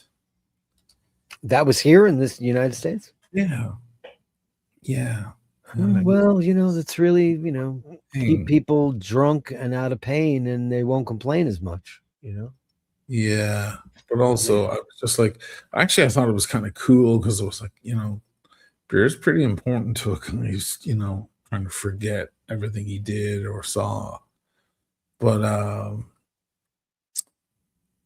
yeah, I don't know. I don't know why there's such an issue with helping people like that. I don't get it. It doesn't make any sense. GU Surgeon says Zenith 100%. 100% go get a Zenith. Versus how many? There's so many people just go crazy for the Daytona because of that name, and it was like a Daytona was a watch they couldn't even fucking give away for the longest time, and then some Wall Street cunt douchebag decided to start showing it off to his guys that were playing squash or their leather club. Why don't you just look at the pre-ceramic Daytonas? I think you'd like them. Yeah, they're still expensive though. I mean, no, they're very expensive. Yes. Yeah, they're very expensive. I mean, if you want to go, go to a new watch, I would go Zenith. So many great chronographs. Of course, I'm going to tell you get a Speedmaster, but Time John Wine says Oisín Baby Blue Yachtmaster still in heart. Look at that. Nice. Yeah. The baby, what he means is the rhodium dial. Yeah, rhodium dial. Slate gray is what they call it now, but it's a rhodium dial. But it has baby blue hand and the writing. And the writing, yeah. That's a beautiful watch. I agree. 100%. Yeah. Beautiful. Very nice. Be careful around water. Yeah, well, true. Of course, we all know that Speedmasters are not water resistant. Travis Watt says, love Speedmasters. Currently wearing my 1863 1863 Sapphire Sandwich. Great watch. That's what this Yeah, the open case back. Yeah. No, I don't have the. Well, he has it. Yeah, I don't have it. Did you see my case back on this thing? No, it's got the commemorative shebang on it. Right? Yeah, shebang. Yeah, this is 1963. Travis has a great wrist. It's a great wrist. It's a great wrist shot. It has to be an 1863. It can't be anything newer, right? 2020. Yeah, it's going to be a 1861. Yeah, 1861. Yeah. Whereas he has the 1863, which is that's the new one. That's the the latest iteration of the the 3861 is the column wheel version of that watch. I mean, it's not from the ground up. It's still based on the Lemani movement. Sorry, what do we have? A 1863? A 1863. What did he have? Go back to his. Oh, there, yeah, 1863. So he has this, but it's the display version. Yes, yeah, because it's been given a little bit more love in the because you can see it. Because you can see it. Yeah, I still think Omega should go back to what they used to do. And when you opened up a case back, it was all that beautiful coppery red, gorgeous anodization. It made them look so amazing. You pop off Paul's 1953 Omega Seamaster, it looks like some kind of precious thing. It's beautiful. Yeah, I mean, listen, they 321 is the most beautiful movement ever made. We all know that. But ever since they moved away from that and started going with the different finishing, I'm glad that they even the new modern one doesn't look quite like the original 321. Not quite, I don't know why they didn't stick with that. Maybe there's a problem with can't be longevity or performance. It can't be, right? Because those 321s are still ticking. Yeah, I don't know. Thanks. $10. Thank you so much. $10 will do me, baby. $10 will do me. Let's go with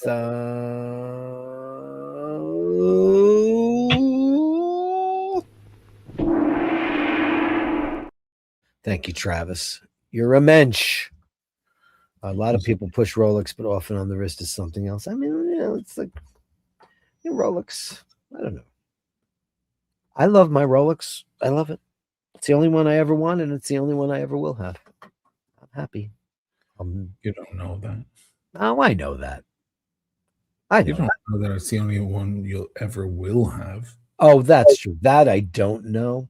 But like the only thing I really 1675 kind of in fucked up shape. Yes. That would put me in the Or a 140/60 M. yeah. Oh yeah, sure. Yeah. Yeah. That would there's a couple of them out there that I'd be like, hi, hi, hi, hi. You know, that makes the heart go flutter. But you know, and if I ever wound up with crazy S money, I try to find a CK2915 that's reasonable. Because you know, I'll always love that watch. Mhm. I don't know. I don't know. I'm in the place right now where I just feel like lucky that I have what I have, you know. I'm grateful, lucky, and grateful. And you know, I'd rather do other shit. You know, I don't know. We all drink here, no, don't we? God, I hope so. I don't trust people that don't drink. I just don't. And I'm saying, I always say, please don't fuck it up. Please don't fuck it up. Because there's nothing better than the privilege of going and sitting with family and friends and people you love and having a drink with them and not fucking it up. But once like you find out, fucking Pete's been fucking hiding the vodka behind the sugar in the kitchen, you know, then you're like, fuck. Pete, we can't go to our place anymore and have drinks anymore because Because of you. because of you. And Sharon's fucking in bits because of you, you twat. Yeah, it's fucked. But I don't trust people that don't drink because it's like, because they're always like, you'll sit there and like, are you gonna have another wine? Oh, shut the fuck. Well, are you counting? Well, why don't you count the steps to your car? There's a lot of non-drinkers that are, you know, when we always talk about the vegans being annoying and the They vegetarians. ruin it for us all. Yeah, for you, like you're a vegetarian, Yeah. and you would never, you know, whine at a table with guests. Going, Go have your shank. You murdered that animal. You know that shank used to be a creature that you could hug and kiss. You know that It's none of my business. the drinker world is way worse. The non-drinkers are such dicks. Yeah, well, I don't associate with them. The non-drinkers are such whiners. Like, oh, you're such an alcoholic. I'm like, this is my second glass of wine. Shut the fuck up. You know, why are you here? Yeah, why are you? And I'm not a big drinker, but I'm annoyed by you. I was a bar professional. Masturbate. Like, oof. Yeah, I know. It's just Don't like talk to your there's mom. nothing worse than that. Do fuck off. You know, Jesus. do fuck off. Or they're high and mighty, like, you know, because they were big drinkers. You're better. Listen, I know because I'm a vegetarian that I'm better than most people, but I don't say it. I'm not going to say it to you while you're deep into your shank.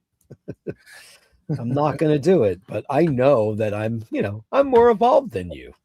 I know it. I get that. I get that. I'm still a meat eater. I know. But let's see. Time to unwind. Oh, there he is. Oh, beautiful. He emailed his favorite Rolex. I love this. Beautiful. That's a perfect watch. That's pretty gorgeous. You got some pretty, look at this. And he's got really clean fingernails too. Smurf. Yeah, it's beautiful. That's a Smurf. That's a white gold. Yeah, white gold. Submariner. Now discontinued. Wow. They don't have it anymore. It's called the Cookie Monster now. And in fact, I think the Cookie Monster just got discontinued. What was the difference between the Smurf and the Cookie Monster? Black dial. Oh, this is way better. That's why it's called the Smurf. Wow. That's pretty collectible. That's, yeah. That weighs a ton, that watch. And it looks like a steel watch. It does. Except but it ain't. There's something about it. But it ain't. But it ain't. But that's actually I mean, it doesn't really matter when it comes to Rolex, like what the thieves are going to want. They want it. They don't care. They see gold. Steel is probably going to make them more money than the gold watch if they steal it. Yeah, isn't that funny? Isn't that crazy funny? I love how Andrew says, take a moment to upvote everyone. Thank you so much, Andrew, because you're the greatest person ever. When you walk around with a gold watch, you are attracting a lot of fucking attention. That's true. Former smokers and former drinkers are much fun as born-again vegetarians. Yeah. I mean, listen, if you're going to be into the Jesus thing, you should keep that to yourself. And if you're a vegetarian, and like the people that I know, I have one vegetarian friend, and her and I became vegetarians together as kids.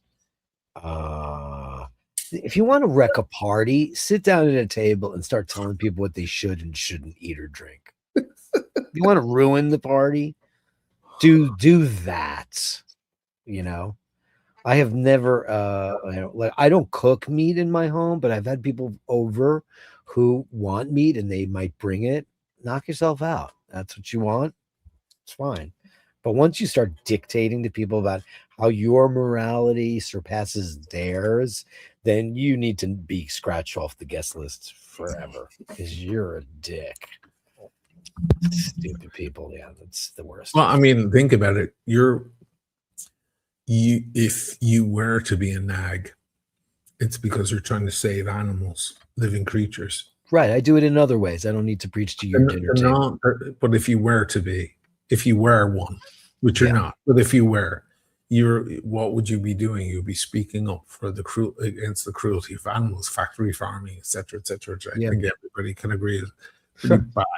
It's bad. But the non-drinkers, like they're not angry because we killed the grapes. They're judging you because in their eyes you're weak.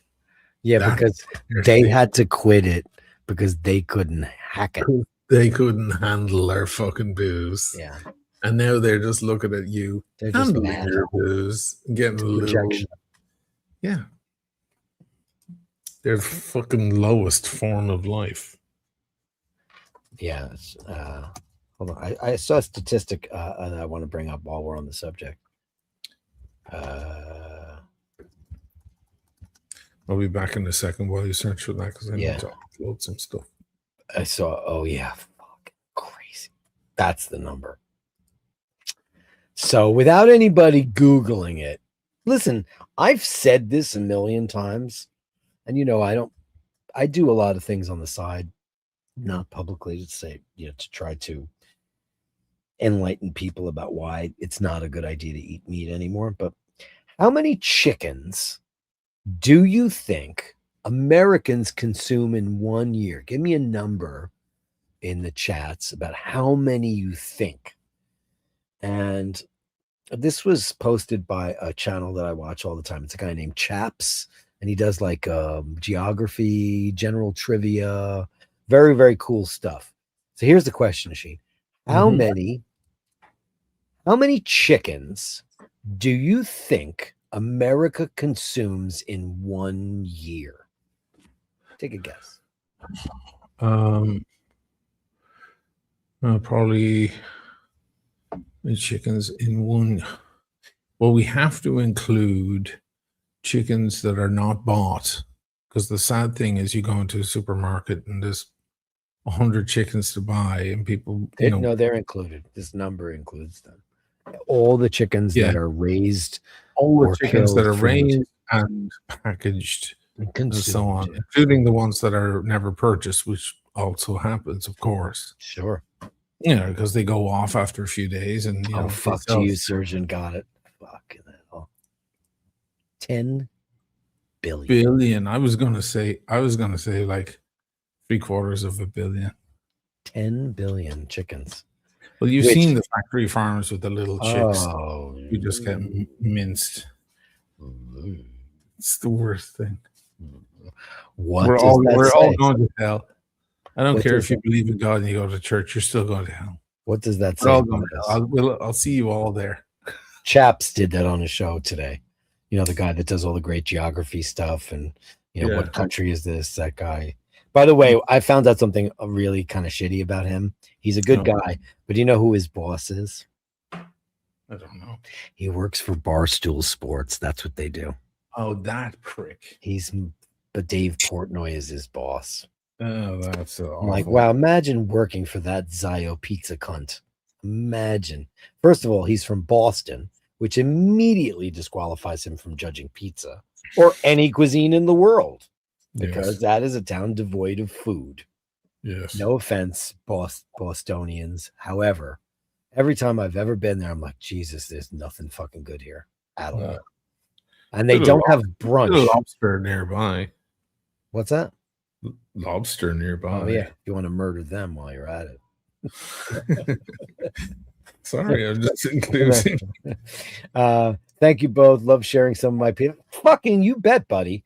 You both tonight. Friends are not reflections. They don't disappear. Indeed, man. Thank you very, very much. I love the pounds. £4.99. Boom. Let's give you a big bang. Fucking Lily, man.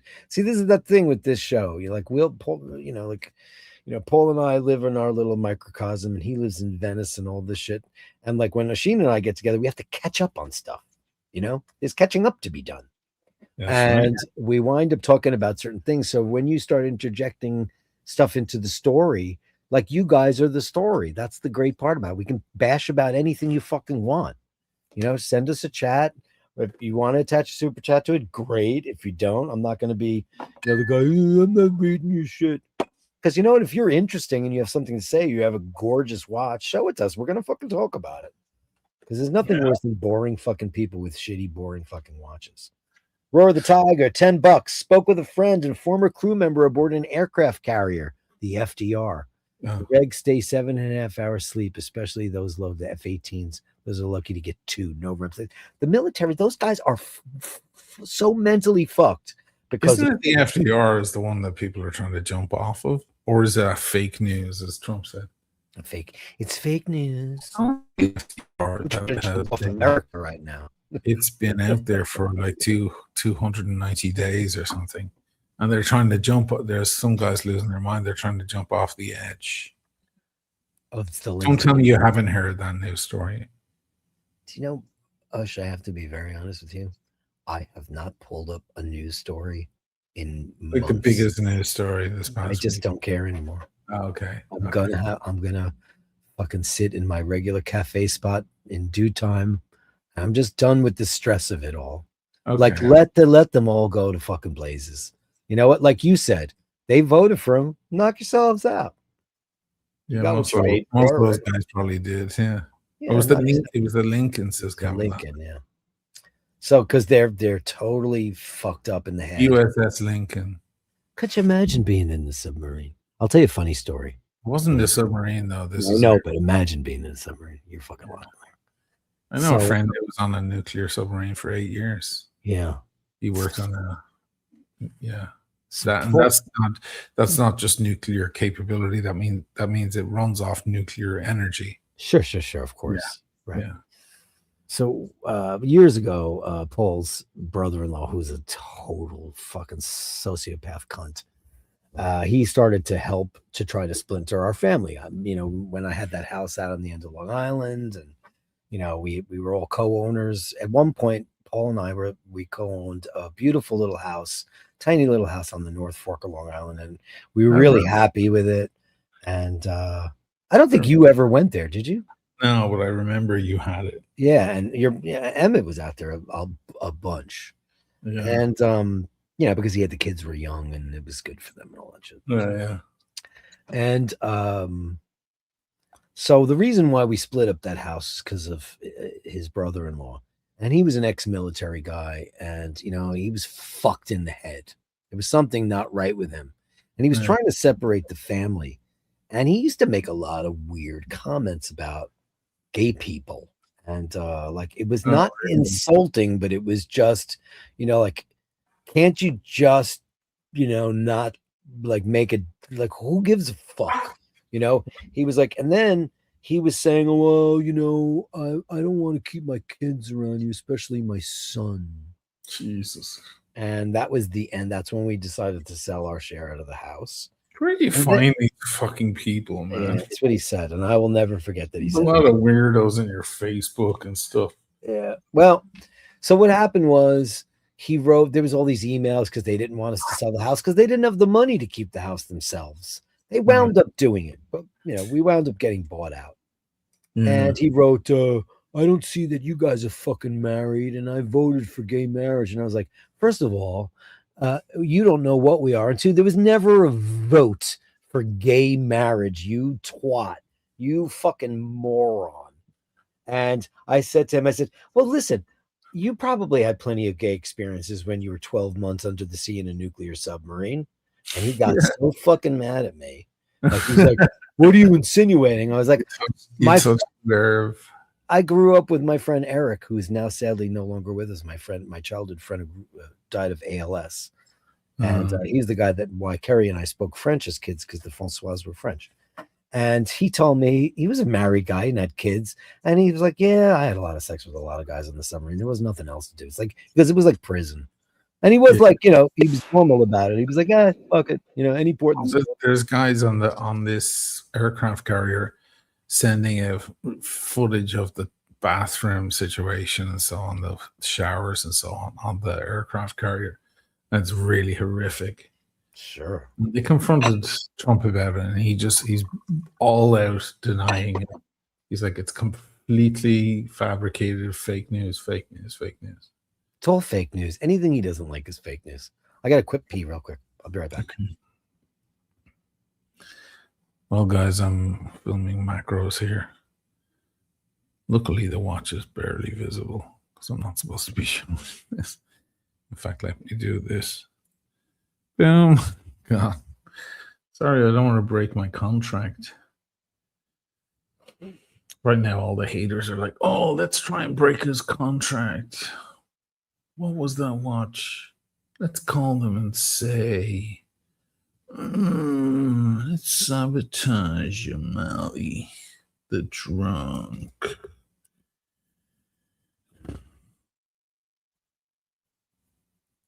I always say to these guys, like, you should be so fucking happy I'm a drunk. Like, think of the content I put out, even with my debilitating situation, and your content is fucking awful garbage. I'm doing this with a handicap. Can you imagine I didn't have that handicap? You'd be super ashamed of your garbage contribution to the watch world. You should be happy I have a handicap. No, let him keep drinking, let him keep drinking. It'll take him an extra month to make the video. That will completely embarrass us. Every frame of it will remind us how bloody mediocre we are.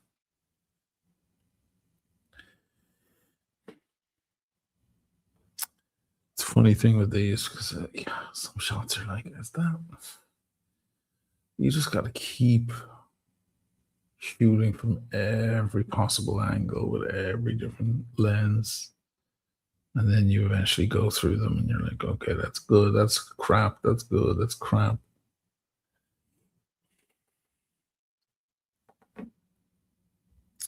This is a really interesting watch as well.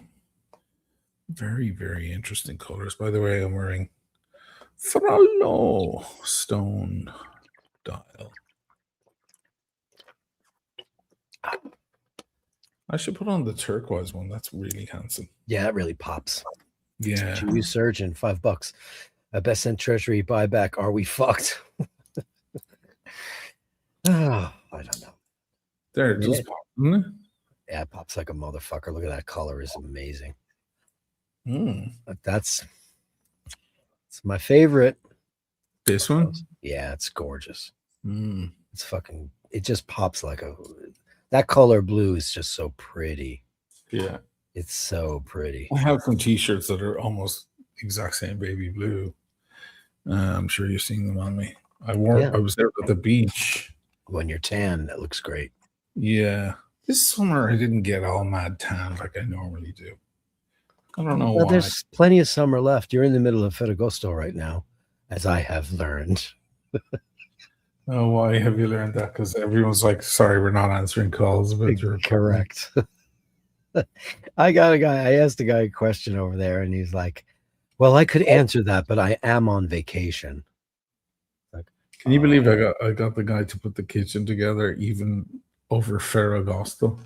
that's well, you got the right guy. Guy wants to work. The You guy don't- is great. He's which, great. by the way, I know He- you're not divulging this shit to your people, but Mhm. I'll just tell everybody because everybody talks about it on the sidelines. I saw it, and it's fucking gorgeous. Yeah, Andrea came up the other day and he goes, "Is it okay if I copy you?" Because he has to put one together as well. Sure. You go ahead, man. And use my guy because that's how it works. You found the right guy, and you're gonna pass on the fucking savings to him, because Oh, you're yeah. that fella. You want to give your guy some work because he's All the fucking awesome. detail. The detailing was the most important part.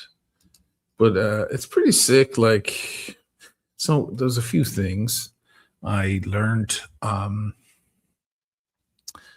First of all, everything is like super detailed. Like, none of the presses or doors slam. None of them, right? So they Yeah. all have that silicone shit. Yeah. Which is lovely. Then one of the things that goes kind of way in the corner, one of the presses down below, where you might be like reaching your hand down inside, has these movable parts that come out. They kind of, it looks very futuristic or something. Sure. They spin out kind of thing. So you can like put pots and pans and just like tuck them away with this kind of super futuristic looking motion. I learned how a self-cleaning oven works. I wasn't sure. I don't know how it works. So I said to the guy, I called him a day after he finished, and I was like, okay, a couple of things. First of all, so I said, like, did you connect the scarico? Scarico would be the where the water goes out or comes in, whatever. Did you connect the scarico to the back of the oven? Because apparently it's a self-cleaning oven, which is really important to me because I fucking hate cleaning ovens. Never really works. And he goes, there isn't one. I assume there would be a water system or spray Steamy shebang. Steamy Yeah. shit, right? Okay. And my audience helped me the other day. I did a live and I was like, does anybody know how it works? Because the guy was like, there is no scarico. I just connected the wires and so. This is what happens. After it's finished, you take your turkey out or whatever you did. You close it, and it goes up to 1,000 degrees Celsius, and it incinerates everything inside and turns it into ash. And then, and it all falls down, and then you sweep everything. You sweep it out. I couldn't believe that. I did not know that. I never knew how that worked. Because I've never had a self-cleaning oven. My oven has pots and pans in it. I've never fucking turned on my oven in since I bought that little Breville. I don't fucking do it. The lights are absolutely gorgeous. Oh, So like you turn, I can turn on the lights inside the cabinets, inside the glass, Yeah. or Gotta keep under, or those. both. You're good with that, though. Paul and I have had to have that conversation about it's a showcase. So therefore, you need to keep those cabinets with the glass fronts with the lights on them Yes. looking beautiful. Beautiful, yeah. Yeah.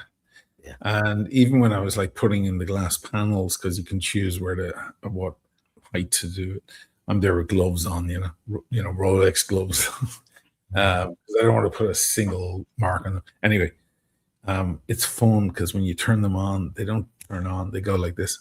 Well, They yeah. go. Sexy. When you turn them off, they turn off. But when you turn them on, they don't. They go. They swell up. It's just sexy. I'm a little beguiled by the Plo Prof, though. Behind you had the Plo Prof. Oh yeah. You still have that? No, it's not. It was never mine. It was Never yours? It was the guy in in Lisbon. Oh. Irish guy. Forgive me off the top of my Had head. it for but 5 or 6 months. One of my bashers was talking about how much they like the Plo Prof, and I'm trying to remember who it was off the top of my head. But if you're out there right now, who is interested? And I said Oisín has one. I wasn't sure that it was, but it's not yours. No. Who was? And they were like, they liked the new one. Oh, it was Jim Blair. The new blue one. It's a Yeah. little smaller. Yeah, it's smaller and it Yeah. doesn't have the orange No. cap on the top, The which I'm one like, the one that Gareth. Okay, the two that you should have is the one that Gareth loaned me. So it's white with the orange detailing, sick. and it's steel. It's not a titanium watch. It's a full-on steel watch. Yeah. It's fucking heavy and big and a Fucker, beast. yeah.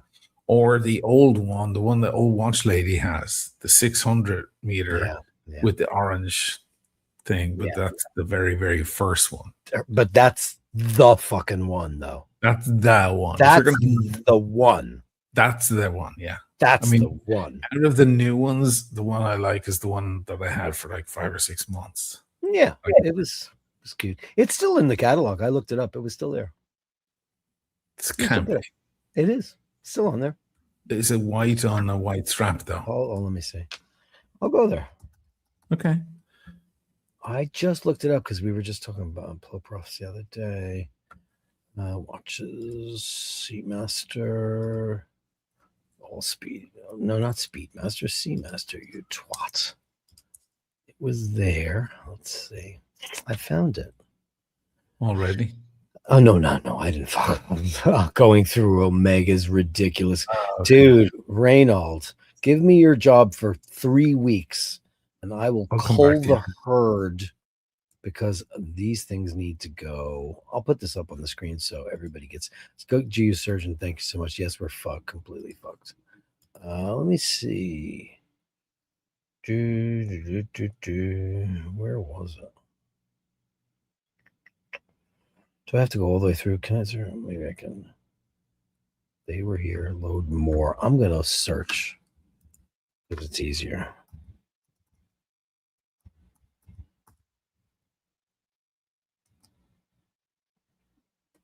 There it is. Yeah, it's got the summer blue, 16,100. Yeah, this is the only one that's available right now. 55 by 45 millimeter Omega steel on rubber strap. And look at this thing with like Neptune on the fucking hippocampus. Look at that shit. Oy. That is so sexy. I love this stupid watch. It's a very stupid watch, but man, I freaking like. Did you love that? Omega steel. It's a new high performance stainless steel alloy. Ingenious pressure electro slag melting process. Look at this thing is nuts. And I love that. It's like this came out around the same time as the Summer Blues with fully loomed bezel. Look at that. Oh, I know. This thing is so stupid. It's gorgeous. I love that. Not even a bracelet. No, it's all rubber, baby. Don't I don't get it. Yeah, that's 100% true. Pete Hegseth is a character. That guy's a piece of literal shit. Hegseth is busy trying to remove and rename a ship, the Dory Miller. Can you believe that? I did see that in the news. That they're trying, the very first African American, whoever had a ship named after them, they're trying to change it to the Donald Trump, SS Donald Trump. That guy just wants to piss on every fire hydrant in the world. He's the ultimate fucking grifter. There is no bigger grifter in the world than Donald fucking J. Trump. A black cook who manned an anti-aircraft gun during the attack on Pearl Harbor. He earned a Navy Cross. He's got a ship. He's trying to take away. That's never going to fucking happen because the ACLU, everybody's going to come. NAACP, they're all going to come down on that twat. It's just pathetic. Yeah. Keg's breath. Exactly. What a great name for that. Yeah, please, Crypto7. Thank you so much, man. Thanks. Upvote if you can for the show. I'm grateful for all of the love.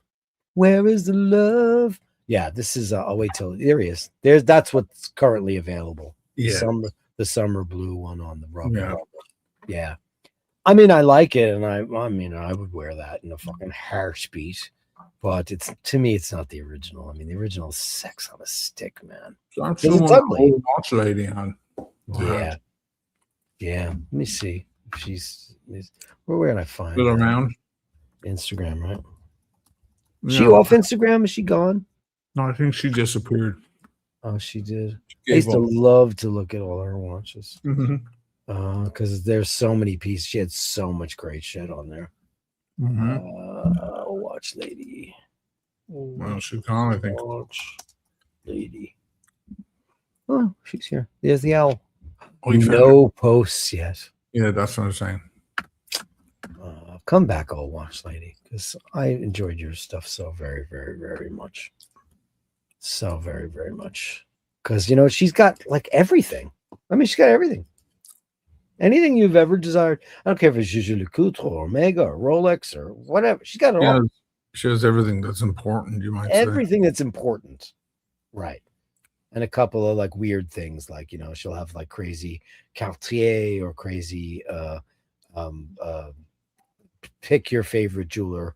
Who's the one I'm thinking of on the big one? Fuck. Which one? The jewelry that makes watches. Van Cleef? Van Cleef. She'd have Van Cleef and Piaget, and she's got amazing shit. Listen, that bitch has amazing fucking taste. Holy crap.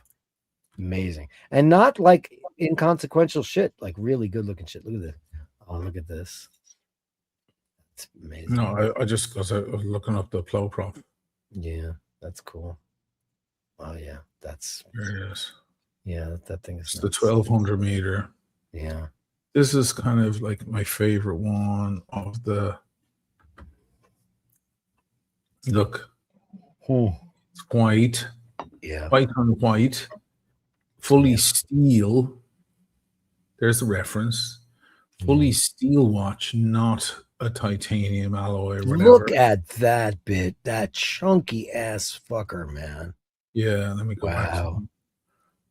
It was a bitchin' watch, but amazingly, it didn't wear too big. No, it looks good on you.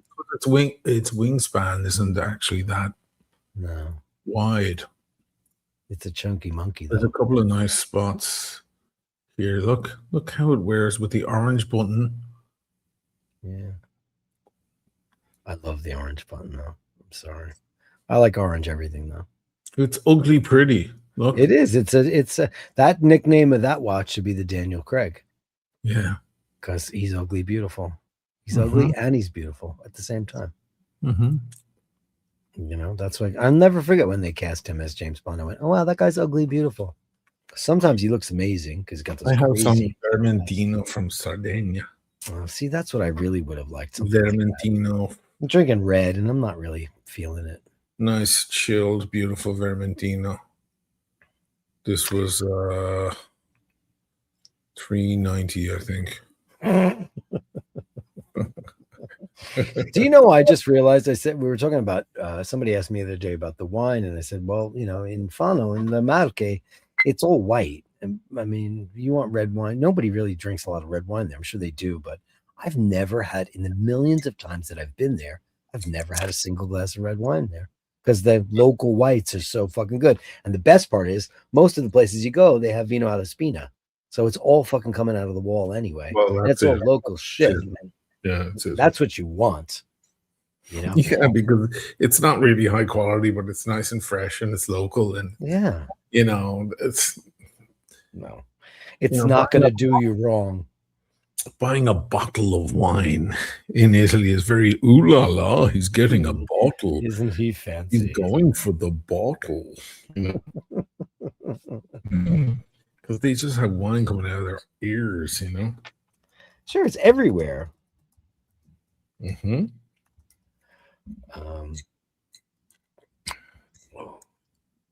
Eric, hey Eric Bell, how are you? Those were the first Comex watches. Which were the Rolex? Comex. Comex was Rolex, wasn't it? First? No, the first Comex were Plo Prof. Oh, were they? Yeah, I believe so. I just lost my I mean, you're probably right. First Comex. Just lost half of my Eric Bell knows what he's talking about, so I'm not worried about him. Yes, the famous Omega Seamaster 300 Pro Pluff was developed in the late 60s through a close partnership with Omega and Comex. There you go. Compagnie Maritime d'Expertise. Of course. There you go. I love the smarts out of you cunts. Fucking hell. Put up my sexy Seiko. Email just sent on. You bet I will. Under 400. Stop wearing Rolex and Cartier this week anyway. This week, I love Seiko, man. We all love Seiko here. We're all Seiko. Yeah, I like Seiko. We all love Seiko. Where is it? I don't see it. Did you send it to him or to me? Remember, this is iBashers, so he's not going to look at shit like that. Hold on. Let me go find it. You got to send it here, baby. Basherdirk@gmail.com. This cork is proving Giving you, because is that like, yeah, those Vermentinos, that's always going to give you a problem. It's probably was stored a little funny. It needs to have a little bit of, it's whistle wet a bit on the bottom. If it was sitting up for a long time, did you have it on it? You had it on its side, I bet. in the fridge. In the fridge, yeah.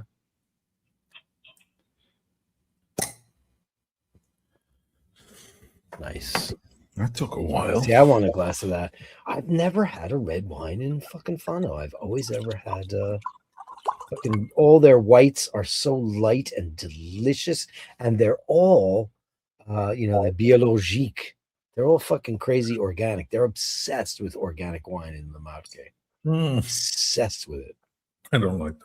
I don't like it either. That's why I always go, no. They have a whole section of the biologique, and I'm like, no. I want the old fucking farmer up on the fucking hills. Yeah. That's who I want. I don't want that shit at all. Yeah. And Look how cool my Speedy looks. Looks great. I'm having Parmigiano Reggiano. Oh, delicious. So Louisa, you know Louisa, you met her 1,000 times. She's an old friend of mine. So our anniversary was a couple of weeks ago. Last week. 37 years. That's pretty amazing. Wow. So she sent us a fucking box, and you know what was in it? I just started my diet. She sent us like 4 gigantic blocks of the 5-year-old Parmigiano Reggiano. With the great thing about that is that it keeps. You can eat it. Don't worry about it. But I was like, so what did I do? I used ChatGPT to calculate fat, calories, and carbs and all that stuff. And I said, I just got 5-year-old Parmigiano Reggiano, and it was like, gave me recipes under 400 calories for the one meal of the day that's going to get me in. So I was able to enjoy it. And it was, and she got us some taleggio, and it was like a gigantic box of Italian cheese. Wow. But the funny thing was, all I could think of was that she probably spent $200 on this box, and I could have bought that at Autogrill for probably 35 euros. The whole thing, whole box. Probably more than likely, which is nuts. Did you? Okay, you sent it now. Okay, let me pull it up. There it is, sexy Seiko. It's a link though. Hold on. It's a link, not a picture. And it's connecting. Photo not found. What's going on here? Yeah, no, that did not work. It says photo not found. Do you have an actual? Put up my sexy Seiko email. Do you have an actual picture? Because it sent me, there was a link. You sent me to Google Photos. I don't think I have that installed on my machine. So that's probably the reason why. Let me go back to that and see if it comes up. No, it says photo not found. Can you just take the picture and go drag it into your email and send it to me? And that way I can just pull it up. One thing I just found out about Gmail, which I never realized before, is you know how if it's not within the Google system, you can't hear the audio on videos? Well, if I download it and I open it up with Chrome, then it works. And I never did that because Ray sends me all this shit that I can't play, and you know how mad he gets. Ray gets very angry at stuff. Boxer fans, huge self-confessed Omega fan, but could never acquire the taste for the Blow Prof. Always, you know what? Listen, yes, you can, Boxer fan. It's all of those things, but it is such an amalgam Okay, of so he is reading my mind, oh, boxer fans, because the one I just showed you doesn't have the problem because that big chainmail mesh bracelet thing or whatever it's called. What is that? rice bracelet. It's rice bead. Right, beads of rice. Yeah. That one is a steel bracelet with steel clasp, which counterbalances everything. Everything's heavy, not just the head of the watch. You know what I mean? Yeah. That's why I didn't have a problem. Yeah. I mean, I'm You sorry. see, you get it on. If you have a you get good it on, wrist, you can pull that off. if you get it on the rubber, it comes on a white rubber. Then yeah, you're gonna have a top heavy issue. But that steel bracelet was. Oh fuck! I lost It's a fucking cool town, though. I loved Lisbon. I loved everything about that town. You know what else is sexy in this video? Let me see if you like it. This offshore with the yellow bracelet. What do you see? This thing? Oh, there's a lot of sexy watches in it. What do you think of that? Oh fuck. Yeah. I'd fuck that. You'd fuck that, right? I mean, this is what of course, I didn't eat very well while I was in Lisbon because it's so fish centric and assorted and all that stuff. Oh, look at this. I love those graphics that you have there. That's sexy town. Mm-hmm. Look at the cherry blossoms. Oh, yeah. A lot of sexy watches. I tried on Grubel Force, like $400,000. I'll show you them now. Wait a second. You're wearing that watch. The that was loaned by the same guy, but only for a few days. I had to give it Do you back. not want that desperately? Yeah, well, I have the green one. I know, but don't you? Yes, I fucking want that. Oh god! When I said it to him, I was like, "Sell it to me." He was like, "I'm never selling you that." Look at it. Oh no! It's like the ultimate. Oh no! That's the ultimate summer watch. I'm sorry that And is. that's the buffet à café with the coffee. It's coffee cream on the steak, and they're basically fries, but in the shape of a. They're big potato. patate, right? Yeah, They love their fried potatoes there. there's some There's rollies. There's the Cookie Monster. Cookie. Some vegetable. There's I went to yeah. Oh, To a mega. I put down the AP. I was yeah. They're like, you walk in there with that watch. They're like, yeah, we'll show you everything in the store. Yes, absolutely. Yeah, you walk in with an AP, they're like, okay, it's not fucking around. Yeah. That I really liked, Dark Side of the Moon, but it's not all blacked out. Yeah. And then there was a sports one with the orange. It With some IWCs. I now own the perfect pilot. Me too. IWC. Oh, Frank Miller. They don't get enough credit for being Richard Mille before Richard Mille. There's a nice Patek. Patek. I love that dial. Yeah, the dial, the stone, dial is just outrageous. And this Moser, man. Oh my! Yeah. Look at the size of the date. It's huge. I love a huge. Yeah, that's stupidity there. Yeah, here's the Grubel Force. Oh yeah, ooh, this is nuts. Looks great on my wrist. 318,000. That's all. Wow. Double tourbillon. Yeah. Look at that quadruple tourbillon. Yeah, it's sticking out of the fucking side. I mean, I think it's ugly, but I get it. It's too much. It's like staring into a city. It's like John Holmes wearing his dick outside of his pants. Okay, we get it. And that was my bluesy, which I don't have anymore, and I miss. Travis wants to know if you have any footage handy where you tried on the gold reverso. That's a really good question. Yes, and he pledged $10. Can I say this? Because we're with Jim Patterson said I have the best wrist.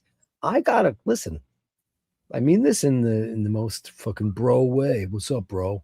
I think Travis Watts has one of the greatest looking wrists I've ever seen, and so does So does Eric Bell because he's got giant paws.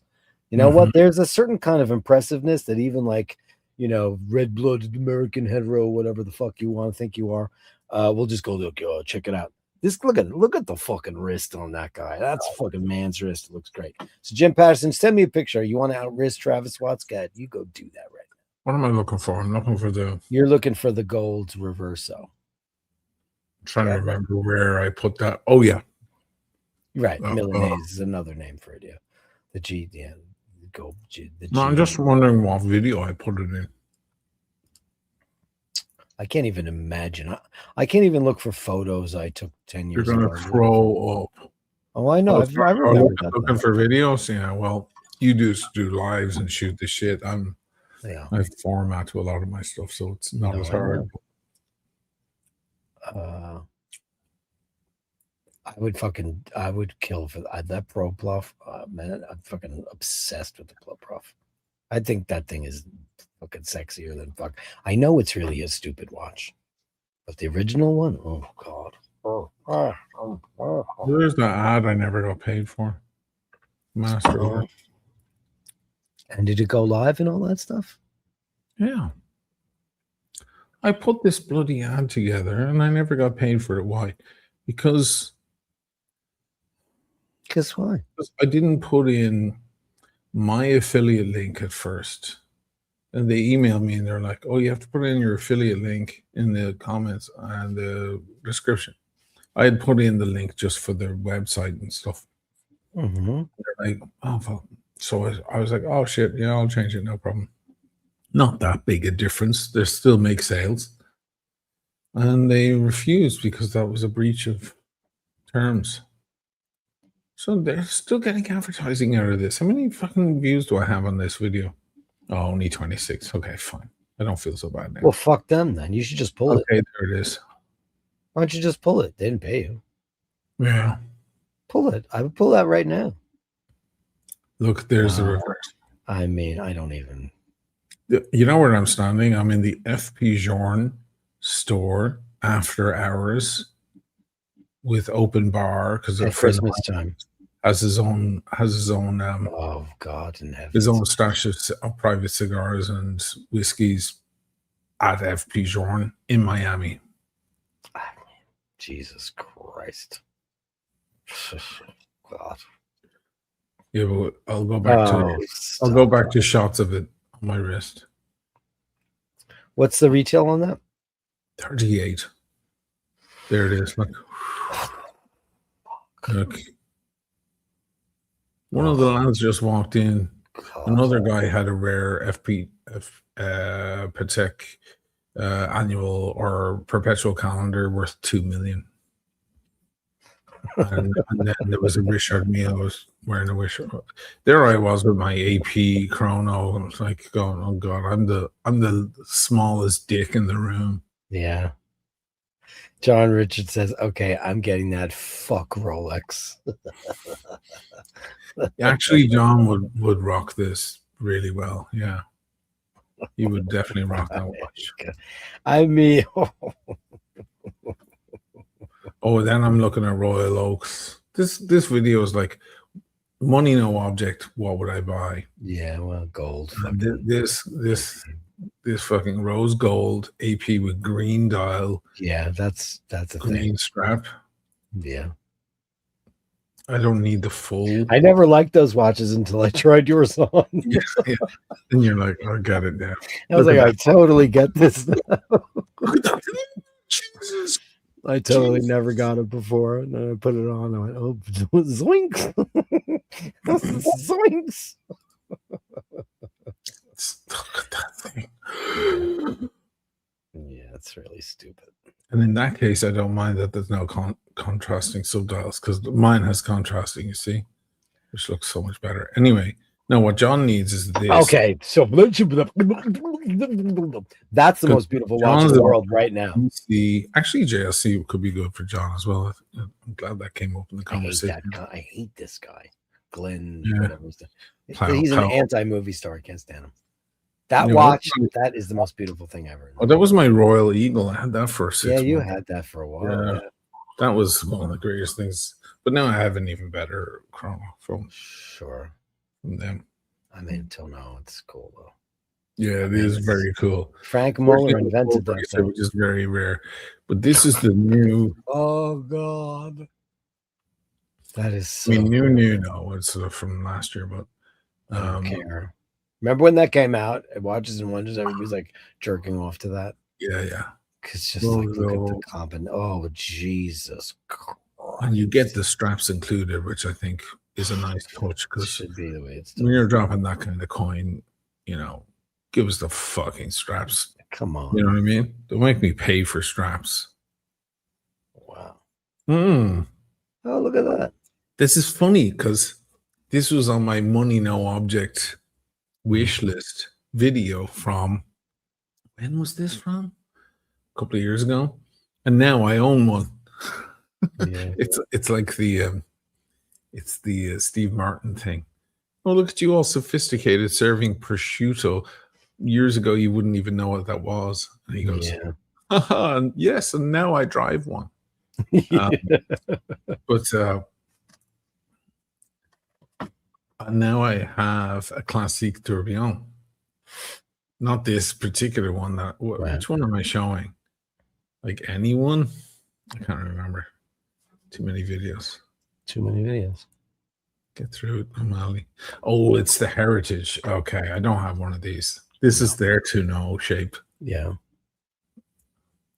But I have 2 Brigades now. I mean, come on. I have a Tourbillon Brigade. Like, it's not too shabby, baby. Nope. But this is platinum. I'm clearly very excited about it. It's class. If you're going to have Tourbillon, you need Breguet. I mean, only Breguet. If you're going to do that, you're going to do Tourbillon. Just go to where it came from. Yeah. Otherwise, it's just, doesn't make any sense because one, it's an antiquated idea because you don't need that anymore. But the guys that invented it and do it right and make it special. It's beautiful. That one's 184. Wow. Did you see you're not an Instagram boy? Not really. But I'll show you. Too many girls in mini dresses talking about what they like in luxury items. Girls in mini dresses? Let me get over there right now. That's all it is. There's Andy's watches. I'm going to see him in a couple of weeks. He looks like he's straight out of 1970s gay porn. Yeah, exactly. I mean, what the fuck is with that broom hand? That broom mustache. It's a broom. It's a broom. Jesus Christ, the size of that fucking stash. That's the mustache Freddie Mercury wished he could have grown. So he made mates with Russell Crowe.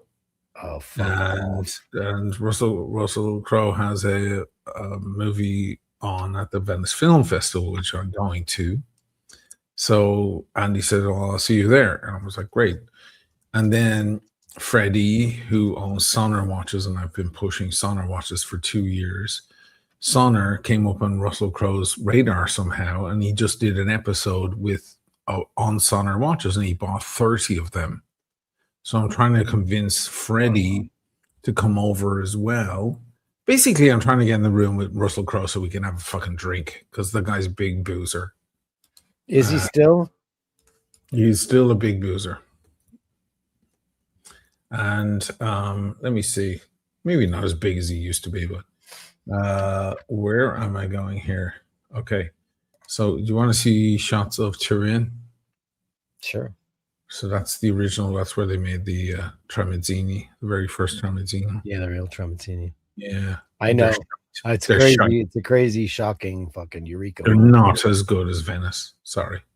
Can happen. But there's I don't think I'm going to like Neapolitan pizza. I don't think I'm going to like it.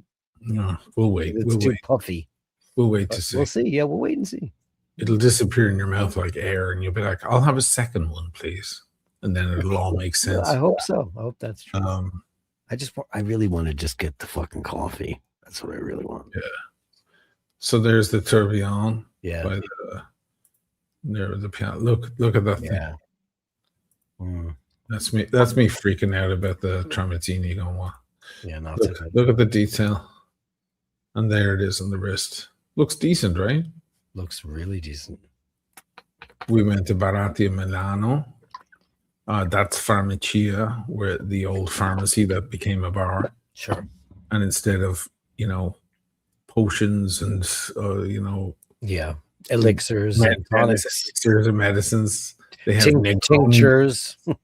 They have Negroni and gin mixers on the farm. Yeah, they make alcohol tinctures. Yeah. That's by the museum there, the cinema. Yeah. I've been to Torino. I've never been in the like the proper city center. So, I've only ever is she playing with the door? Get away from the door. Yeah, it's amazing. Good shot there, look. Amazing. Yeah, it's a great shot. So, Paul's cousin was born in Torino because her dad, the Focciolongos, are from Torino. So their American husband, which we're very close to, Ken, he's been going there the last 2 years in a row, and he's obsessed with Torino. And I don't have the history with dining or exploring Torino. He's so obsessed. They went to Venice, as you know, because he ass-called and he didn't go to any of the places we told him to go to, which people do. And he said, "Oh, we got touristed at restaurants." I was like, "Which one of the ones we sent you touristed you?" And he said, "Oh, we didn't go to those." And I said, "Why did you ask me? Why would you ask me, who has a lot of experience, and my buddy lives there? Why would you do that?" He stayed in Rialto. Yeah, I know, but yes. He stayed around there. He ate and drank in Rialto. But they didn't. They didn't. They went to Murano. They went to Burano. They did do a lot of cool shit. They went up to Canareggio. And to be fair, what I'm saying is about the food. No, I know. Yeah, I was shocked by that. I said, "Listen, I've been there 1,000 times." I said, "And my friend, my best buddy lives there. He's going to tell you exactly where you should go for dinner." And he goes, "Yeah, we didn't." I'm like, "Well, then don't ask. Come on." That's just so. There's nothing worse than ass-calling. And I love you, Ken, if you're ass-calling. But still, don't ass-call, man. Don't do that. Because you know what? We're doing that to make sure that doesn't happen to you. Because listen, the very first time in the 90s when Paul took me to Venice, Paul, who's, family's from there, he speaks the language, not a problem.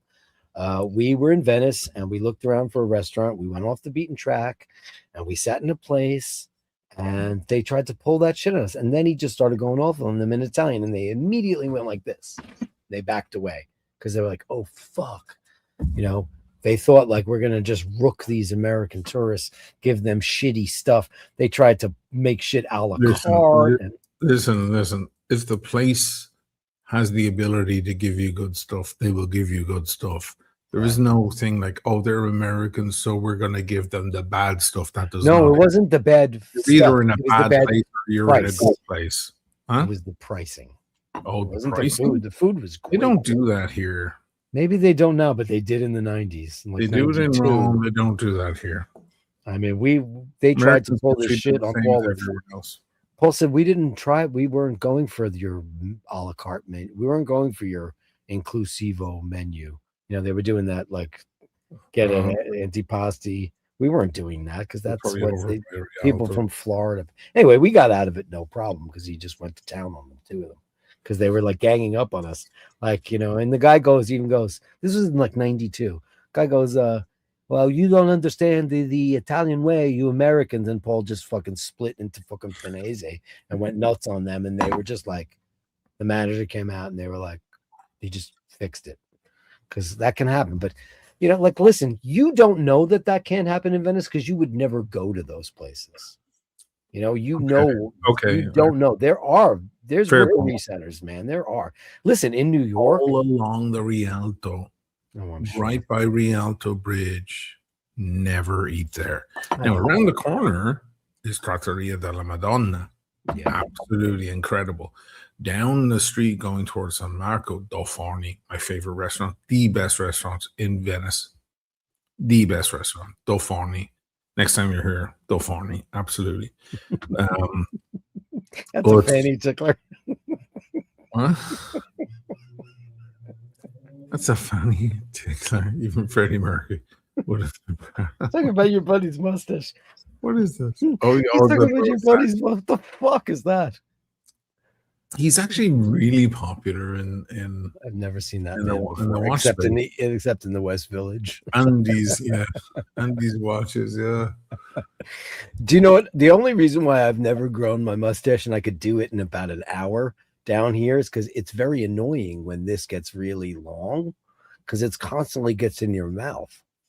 And like you guys that just cut the straight line across there, Mhm. like Sam Elliott does it, and it's so inconvenient for eating and drinking because it becomes like a big fucking wicker broom. Broom. It It's- is. It looks like a broom. It looks like a broom. That's why I always keep it right on top of the Cupid's bow, because like the second that shit gets in there, because all it has to do is grow down straight, and then you just go chick, chick, chick, chick, chick, chick, chick. Right. And like I could literally have that in like 3 days if I wanted to, because I'm a fucking hirsute bastard. But that guy's mustache is nuts. He must have what is the word for that?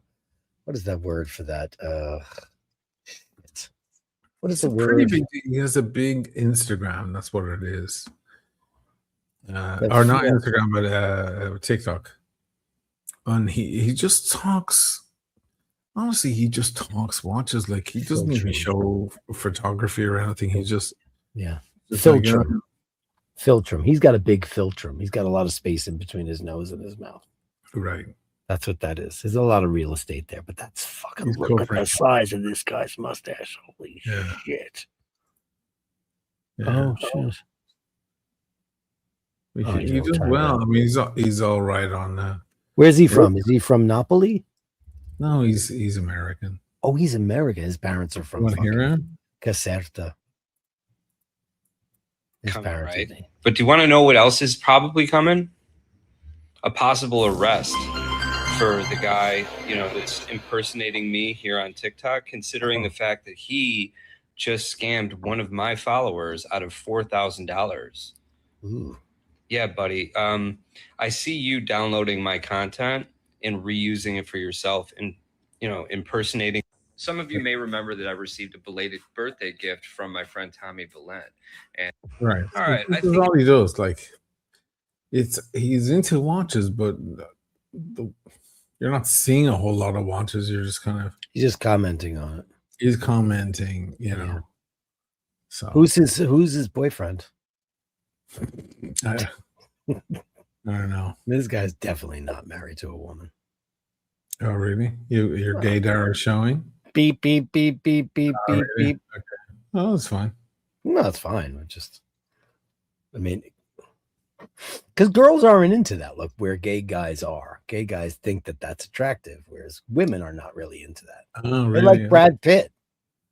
Right. They like pretty. They like Ryan Reynolds. I was watching a comedian earlier. She was an Asian comedian, and she was talking about Brad Pitt apparently was kind of violent with Angelina Jolie because of the drinking problem that he had.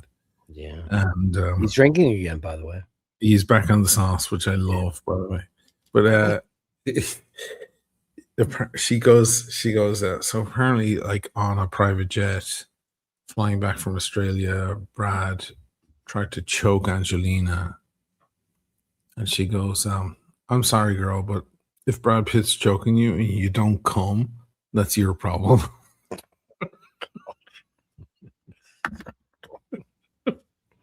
I don't know She's when though. I She's first like, I found want, out I about want, that. I want Brad Pitt to beat that living. I don't get that whole choking thing. When somebody recently brought that up to my attention. It's like I And want if Brad anybody Pitt ever tried to choke me, I would to violate me.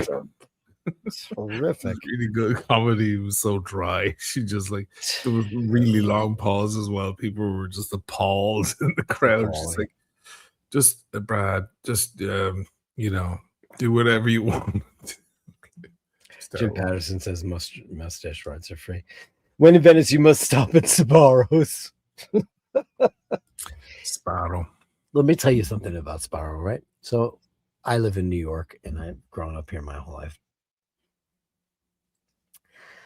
It is the worst food in the entire universe. It's garbage. It's probably worse than Olive Garden.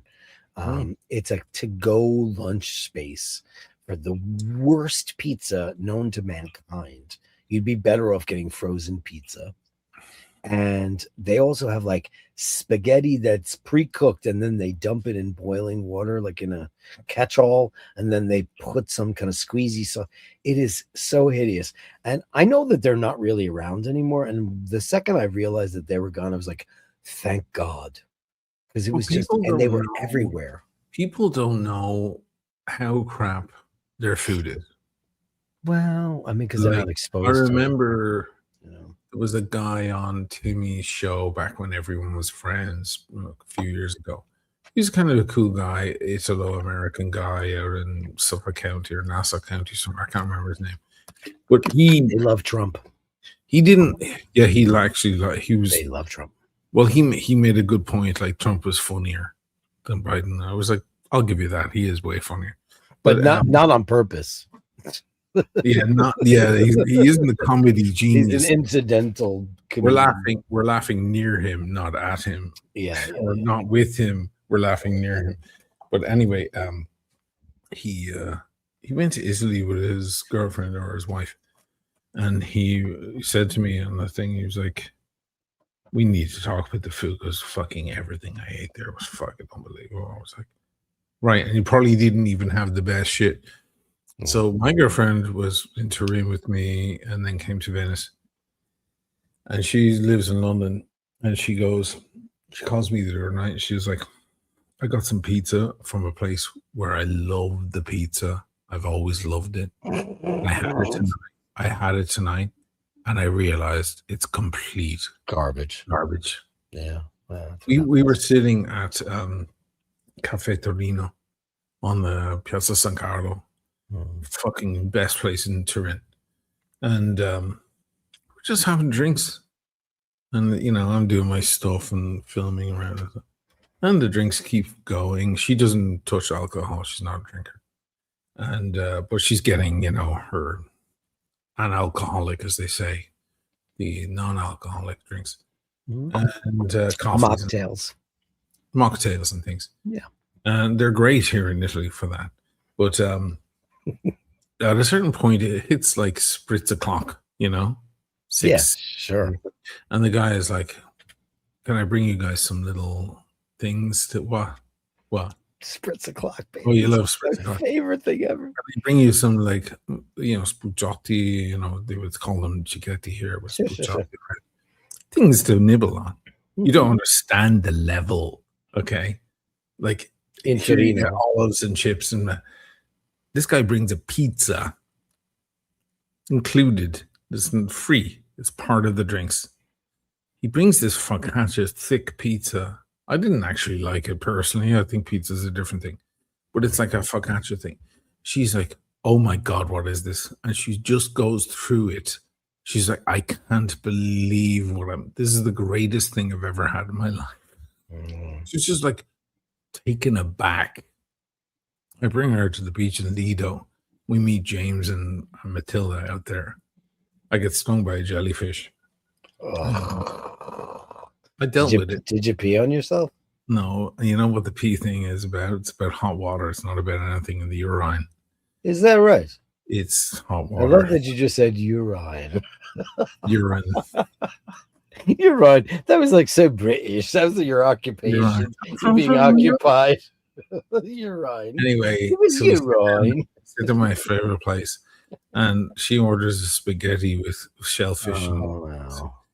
And I look over and I'm like, how's the? And she's like, it's the greatest thing I've ever eaten in my life. Sure. This is what happens. She goes back to Britain and she's like, first of all, Britain, she's in London, so she can get the greatest Turkish and Indian and all the food The from best her. curries and kebabs. So she's like, I got a pizza tonight, that pizza that I always love, and I just stopped eating it because I was like, oh my God, I never knew.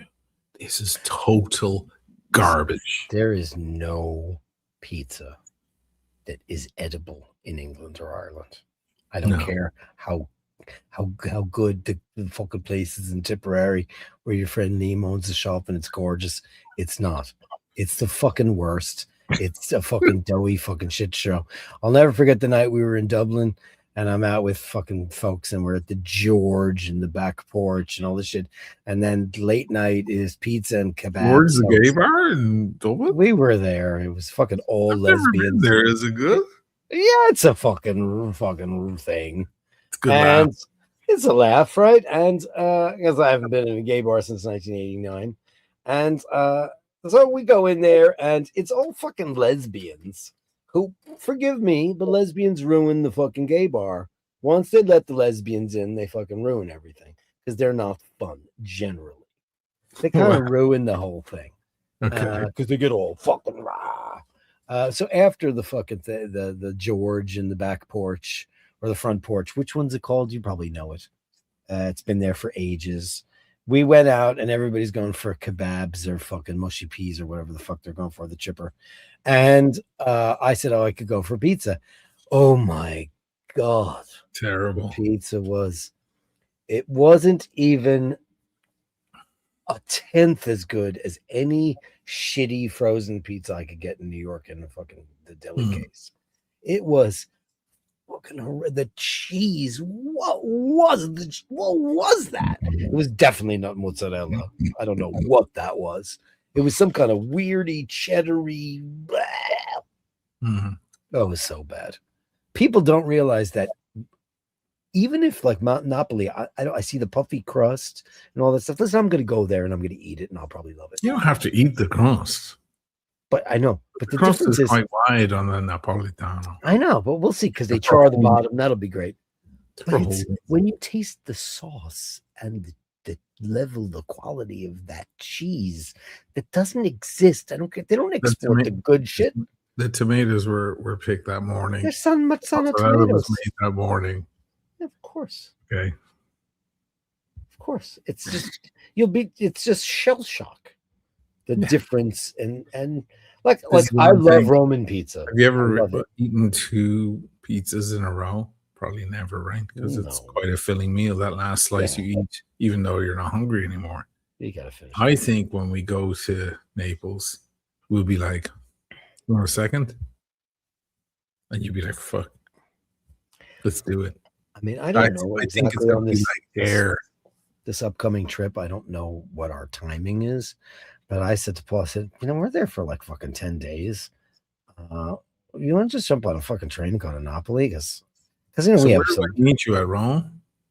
No, I think you should take the train to Ancona. No, you were like the guy. No, chappy. No, I think like Pesaro. I mean, because there's an express train that goes straight down. I'm straight to Bologna. Yeah, and then for Bologna, you take that express train that goes straight. We took to get to you.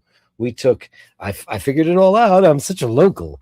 We get on the train, take it one stop to Pesaro, and then we took the express train. So when me and the kids went from Bologna to Fano, it took 5 hours, every little fucking hickey dick stop on the way down. It was 1 hour, 10 minutes nonstop from Pesaro to Bologna. Okay.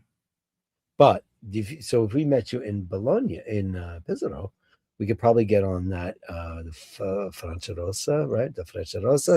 Frecciarossa to, it takes a while to get to Napoli. It's pretty far away. It's way down. It's way, way down. Because, I just can't fucking wait to go to Napoli. I'm just dying to see that shithole. I want all the filthy dirt and I want to drink the coffee, eat the pizza. And then we were just told, because we were on the phone with your brother. He just called us, his Dane is out on the road and he was cooking, of course, because he's a fucking brilliant chef. That guy is amazing. And he was whipping up shit for fucking the kids. And he just, he was having a glass of wine. And we were talking about plotting we should all go to Napoli together, Oh, sure. And he's like, because I was like, you should come on this trip. And Paul's like, we have a lot of business to deal with. It's kind of embarrassing for me because I could go in the morning. Be back I know by it's not for you. It's nothing at all. fucking For terrible. you, it's nothing. Just never think about going down there. No, you don't. But that's the thing, you know. Lydia went down to see her friend last year, was it? Monopoly or Brindisi, somewhere down there. Brindisi is supposed to be fucking amazing. Right. So her friend is like, her friend who comes to the film fest with her, she's a writer, script writer, lovely girl. And she has family wealth. They have a house right by the Pantheon in Rome. I'm like, oh la la, fucking hell, someone's got money. But they are from way down there. So she's like, come down. And Lydia's like, I'm going to get that train. Can you buy me that train ticket? I'm like, sure. I was like, it's only 80 quid. It's only 80 quid. Yeah, it's only 80 quid. Like, how long is that? And she goes, it's 11 and a half hours. And she goes, I don't care. I want to knit because Lydia loves knitting and listening to podcasts and music. She's like, I love a train ride. Like, I want to live. I love a train ride too. Yeah. So she did it. When she got off, her friend picks her up at the train station, and her friend goes, welcome to Baghdad. What? Yeah. She goes, welcome to Baghdad. It was that different. And Lydia was like, I was in a different country. She was like, first of all, nothing but olive trees everywhere. We went olive picking every evening. Olive picking. And she showed me the videos of all the olive trees. I was like, oh my God, it's like a fucking different universe. Like, what is that? Is that Palestine? Like, what is that? No. And they were on the beach selling like little trinkets to tourists and so on.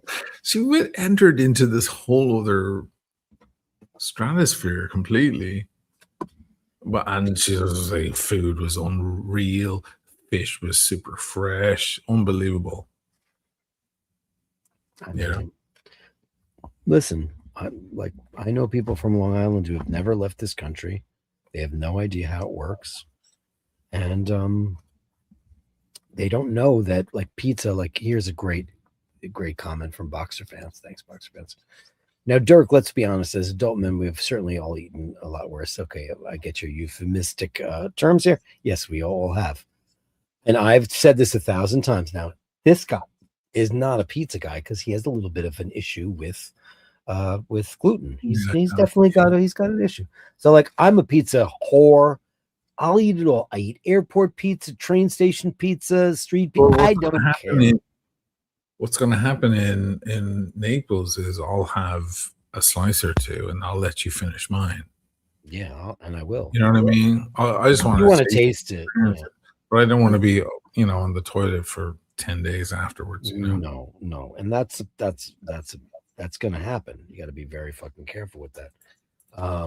Surely, have you never attempted to... Oh, there it is. Have you never? Can I ask you a question? This is going to sound so. I'm such a neophyte. What is that for? What is that for? What do you mean? What is this for? I don't know. On the cushion. I don't know. Why do they have that? No idea. So here's that. This is for my first Omega space, right? I'm like, I can't put anything under it. I can't secure it because I'm just going to put it on there and I'm going to close it and it's going to be that. What is that thing for? Did anybody in the aesthetic? You guys know better because I don't think it has any use. I think it's aesthetic. Maybe if it had a leather strap on it or a NATO, you could stick it under. Or I'm trying to figure out exactly what that's for. But I took out every watch I have. Now I'm wearing the Millie now because she looks. Yeah, I know. Everybody's like, let's do. Well, my honest opinion. What is your favorite watch that I have? Looks better than. Everything I mean, it is whatever. It is what it is. You hate that that's true. Isn't it? I love the fucking Milgauss. I mean, I know that much, and I know it looks good. So, but listen, I know it's a totally different fucking animal. Personally, I'll be very honest with you because I love Speedies more than anything in the whole wide world. This just says super cunty. It's so cunty. When I want to feel like I have power, I put this on. You see it from across the room, you know You what see it it is. well, because of that. I mean, the Doesn't- second you do that, Yeah, I mean, that's just so instantly, exactly. like, especially if you're out in the sunshine. Doesn't You matter know, which Rolex it is, you can tell it's a Rolex. one day, well, no, I was on the Long Island Railroad, and there was a guy, and he's a fucking douchey dude, and he was looking at my watch, and I was wearing the million.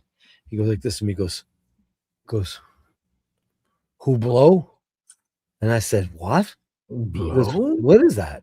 And I said, Couldn't mean anything Hublot. I said, Hublot. This is the furthest thing from a Hublot. I said, Tim, frankly, my friend, I'm insulted. Jesus. That's what he said to me. And I said, it's a Rolex. And he goes like this, Rolex. Meaning? Meaning like he just was like probably watching doofy Drake videos, and he's not, he had no idea. People hear the word Rolex and they think it's like another world, It's like, Ooh, I'll never bro. forget the time I was like, the suit that the reason why I'm on a diet right now is not only to just improve my health, but I want to get into that suit, that Yes. cream colored suit that I have. That's so beautiful. And it's Mhm. timeless because the cut is Savile Row. I'll never forget the douchey brother-in-law that I was talking to. I Yeah. was telling you about earlier. We went to our friend Dorothy's wedding, and I was wearing that suit, and it fit me like a glove. And he comes up to me, goes, "Well, nice suit. What is that, Country Road?" And I looked at him and I said, "Country Road? What's that?" He goes, "It's the store at Roosevelt Field Mall." And I went, "No, it's not Country Road." He goes, "What is it?" I said, "It's Gucci." And he looks at me, he goes, "Gucci?" Like, you've seen the suit, right? Let's see it. It's the most beautiful thing ever, and I will fit in this. I am not going to stop until I fit in this suit. I have it up. It's cream. It is. I have a cream suit, a Brioni cream suit that James bought me. You have a Brioni suit. All right. I'll put my Gucci suit away. But you have a Brioni suit. So this is Tom Ford. This is 2001. And this is, there it is. And this is a Savile Row double vented ticket pocket, double ticked suit. Double pockets? Yeah, this is a ticket pocket. This is the Savile Row style. This is Savile Row style. When you get the ticket pocket, see? All the Savile Row styles are like the classic Savile Row styles. Now, what's up with those buttons? Why aren't they black? Because it's a summer suit. Oh, This is a summer suit. This is 50% Super 100 and silk. It's a silk. Sorry, cotton and silk. There's no wool in construction. 100% Bemberg lining here. And it's just the most beautiful suit in the world. And I wore this for years. And, like I used to show up at Mr. North gigs wearing this suit or the black suit, all my Tom Ford shit, when I was fucking 150 pounds. And so, yeah. So how far are you away now from getting into that? I don't know, because I got up to 178 pounds. So that's 28 pounds, right? So I wanted to lose 25. 178 pounds? It's probably like fucking 50 pounds, 60 pounds less than me. Well, I got up to I'm 5'8", and you're 6 feet tall. So I got on the scale, and it said, I was in the doctor's office, and it said 180 pounds. And I went, oh my gosh. He goes, oh, you have your shoes on. Take them off. It was 178 pounds. I was like, all right, it's 180 pounds. Fuck. And then my A1C was a little bit high. And so I said, okay, I'm just going to do it. I'm just going to do it and do it the way I used to do it. And when I was a kid, I was 200 pounds. I was 200 pounds when I was 17 or 18. So what are you doing? Just not eating? I drank syrup of Ipecac and I made myself throw up every day. I had an eating disorder. Now.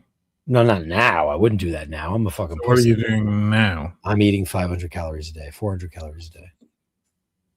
You know, you've seen James, right? Yeah, Skinny James. away. Bit of a ride, I mean, that guy. Yeah. Doesn't he? But he's young, very, very young. Right? He's not. He's 40. That's fucking. I'm 20 years he old. He goes, eating is cheating. Oh, is that what he says? And like 3 days, 4 days will go by. I'll be like, hey, there's bites here, olives.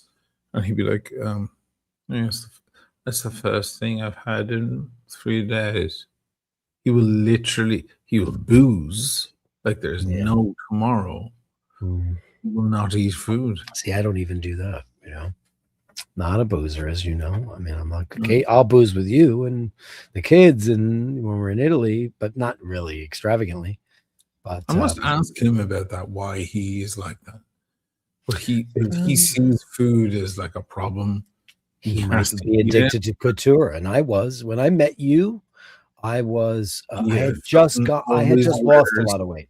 He always wears a Brioni or a Gucci or something. Yeah, he wears with a belt, Mm-hmm. and he's like a waif. Like the shit hangs off him. He can wear whatever he wants. Yeah, I lost 40 pounds in 1999 because the band broke up, and Paul and I were just a married fucking couple, and I got fat, and I lost 40 pounds.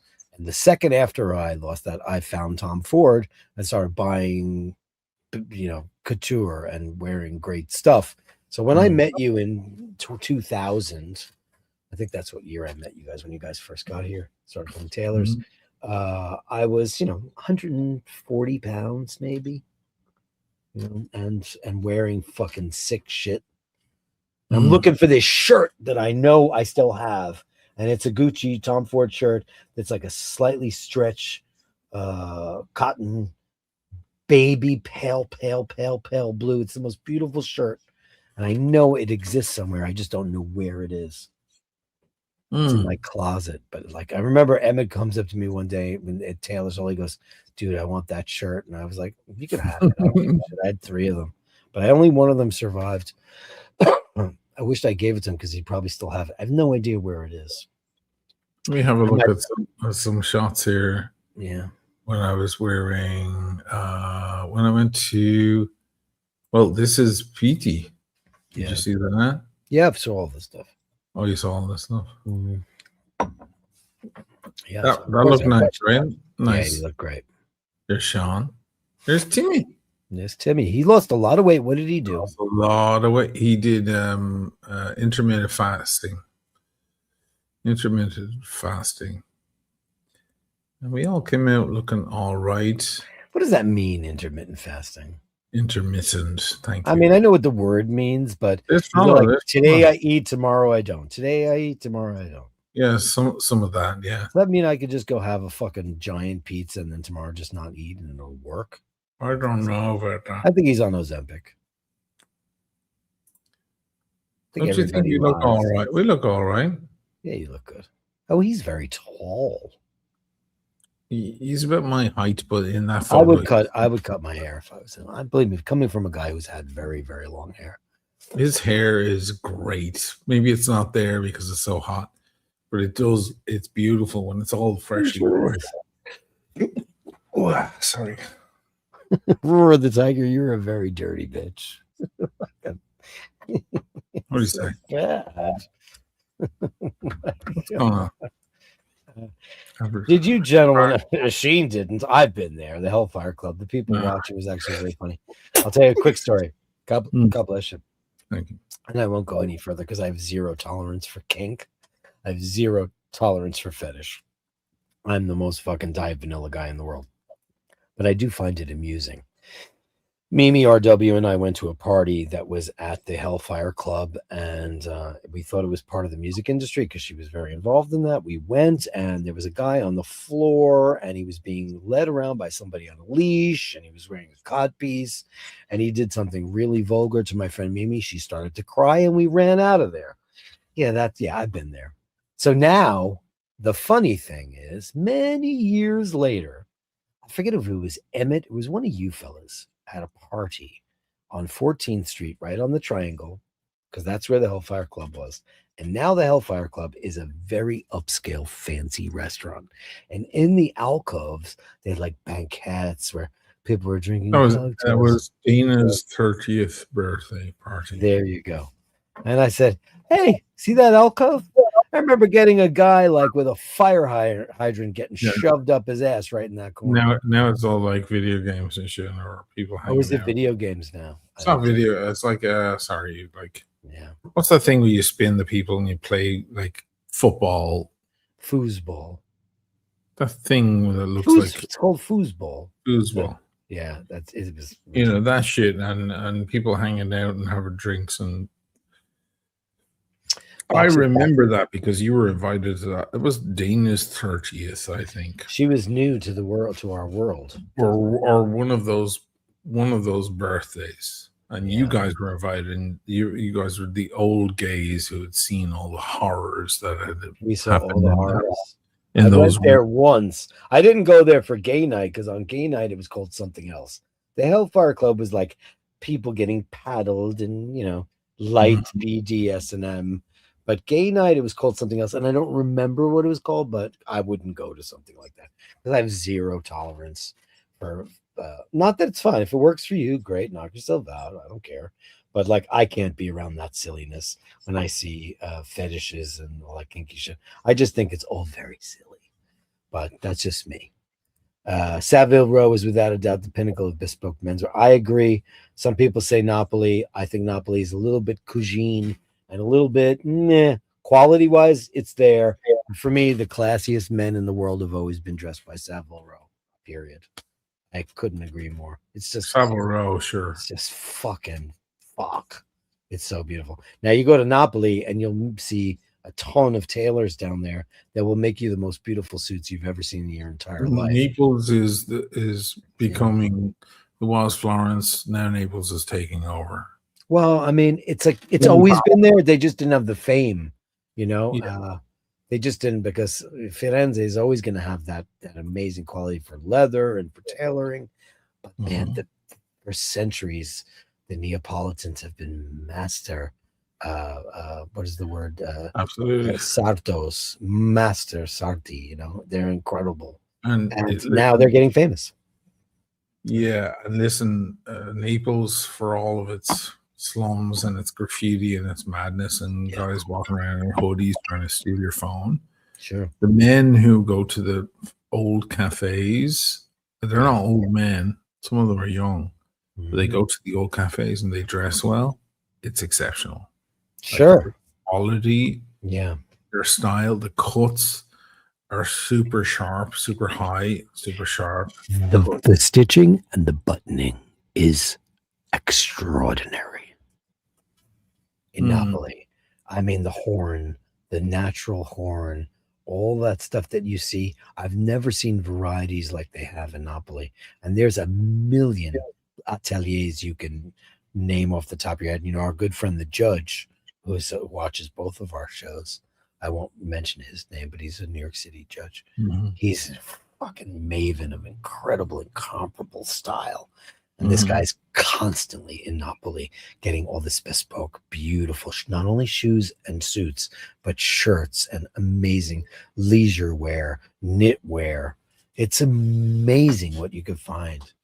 And then you could buy some of it in New York at 12 times the retail if you want. It's cheaper to buy a flight and go buy 6 knitwear shirts and 2 suits in Napoli. Yeah. To buy from here. That's not a myth. That's not a myth, by the way. It's not a myth. If you fly to Italy, you can get the stuff way, way cheaper. Yeah. Yeah. Yeah. Especially get down there and fly home with it. Savile Row top shelf. It is. Listen, for whatever, as an Irish person and fucking Savile What's Row, the difference with Savile Row? Like, it's the aesthetic. Yeah, like what's the tails and the pels and like It's just the overall silhouettes and the aesthetic and the attention to detail, like a great Savile Row shoemaker or suit pattern maker. They have, it's so old school. Like you'll go, like you could go to Savile Row and you'll walk in the door and they'll pull out number 9/1962 and they'll say this is the mold for Oisín O'Malley's foot. And then you'll sit down with the shoemaker and you'll talk about I want a loafer or I want a boot, and they'll do that. Now, with the same thing happens with your tailor, like that great movie with what was that great movie? What was it called? Like The Tailor or something? With the guy that won the Oscar, he's fucking a bit of a ride. He was in Spielberg, won an Oscar for Bridge of Size. Tailor Soldier Spy. Is No. There was a movie where this guy was a tailor, and like there was a crime going on, or some underworld shit happened in his atelier while it was happening. Help me out, Bashers. Okay. No. That was Gary Oldman. That was Gary Oldman. I didn't know he was married to Uma Thurman. I just found that out today. Did you know that? They all married each other at some point. I keep finding out that famous people were married to each other years ago. Bridge of not what was the movie? Spielberg. What was the name of that movie? Bridge of Steven Spielberg, Tom Hanks. That's it. That's Bridge of Spies. It was with what's the name of the guy in that movie that won the Oscar? Fucking beautiful fucker. Mark Rylance. That guy. Is a Scottish guy. Is he Scottish? Is he? The guy who's the spy. He is from Kent, so not him. He's from Kent. So Mark Rylance. It's a really, really good movie, by the way, because he's a brilliant actor. Where is his works? Acting awards. I don't see that. I want to see films. Jesus Christ. Why don't they give on stage and screen? Okay, here we go. It was called The Outfit. That is Tailor Shop that's it. The Outfit. Watch that movie. It's really good. But there's so much. I mean, it's kind of like Phantom Thread a little bit, watching the scissors and stitching, and obviously, I mean, yeah, we know that he knows how to make a film, and look who he's gotten doing the film. It's beautiful. But watching that is amazing. But for those people who are getting into menswear, if you've got the right body shape, the thing with Napoli is you can be a little bit more generous in your sizing, whereas Savile Row is extremely unforgiving. You cannot be a fat guy and not wear a double-breasted suit. You have to go double-breasted in order to fit into a Savile Row ensemble, because the silhouette of Savile Row is extremely tapered, and it is that it's not oversized shoulders. It is a very cut, beautiful silhouette, and the sides are very streamlined because it's always a double vent, which gives you that air when you're walking. Like every single thing that Daniel Craig does is everything he's ever worn is a Savile Row cut. That's really? Why he looks so. It's all Savile Row. Yeah. Well, first of all, Tom Ford makes all. I have to go there to get it, though. Do I? No, you don't. So this is. I got this at Century 21 in 2002. This is the perfect example of Savile Row styling. It's a perfect example. Of course, it needs to be dry cleaned and all that stuff. But it's like, look at the lining on this cunt. It is just 100% pure Bamberg. It is so gorgeous. And, I'll fit in it. I don't fit in it now, but I will. The other thing that I have is... Go get it. Let me go get it. I'll be back. Go get it. I have a Richard James suit. Richard James is one of... New York's got Royal Miguel. New York's got great tailors. They don't have great suit making. It's okay. It's not great. It's okay. The cutter. No, it was actually called the other thing that I just said, the outfit. Yeah. I have this beautiful Richard James suit. Let me go grab it. Give me a second. It's not right here. I have to go grab it. Give me one split second.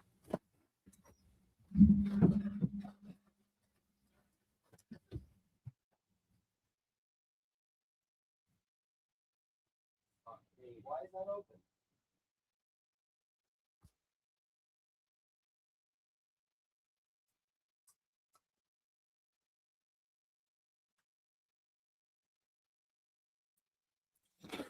He's not there. Where's he? He's gone to get.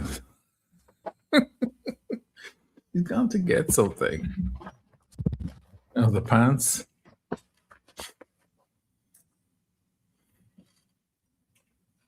What do you got?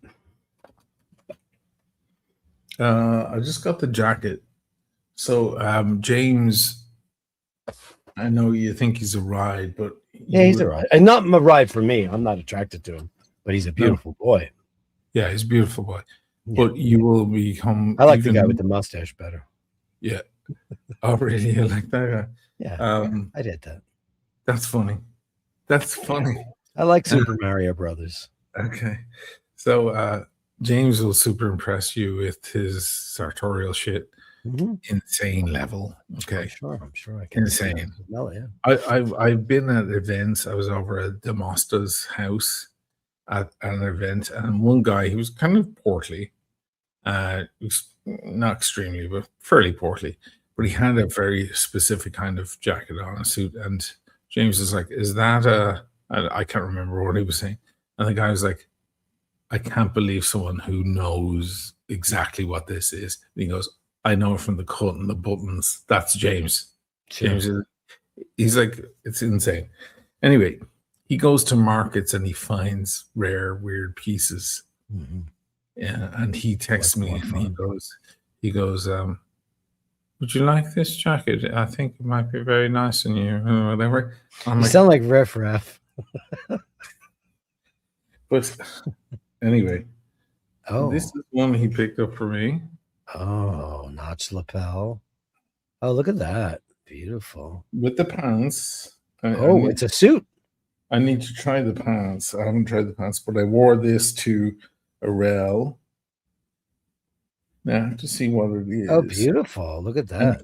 But James is funny because he'll be like, you know, it's not the specific brand, but if you look at the lettering, it's the same lettering that they used to use, so it's pre that brand. And he'll say this kind of shit. Well, people don't realize is that most of the big brands, they use Xenia or Etro or Brioni, or they will slap their name on it. But like all Tom Ford suits are made by Xenia and Ermenegildo Xenia.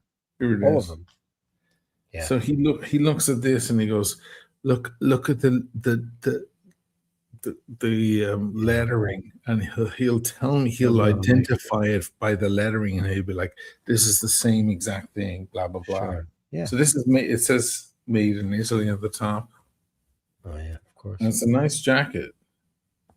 Very nice. Let me see the back. Yeah. Double vent, baby. See, yeah, that's a Savaro cut. So you got working buttons on the sleeves. It's not a be all end all, but you know, it's a nice touch. Yeah. There you go. Beautiful.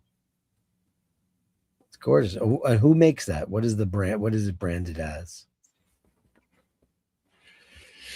Where do I find that here? Which should be somewhere on, not on the tag. It'll be somewhere on the actual jacket. Yeah, I'm looking for that. Somewhere. Or maybe not. Maybe it's bespoke and it's just they don't put their name on it.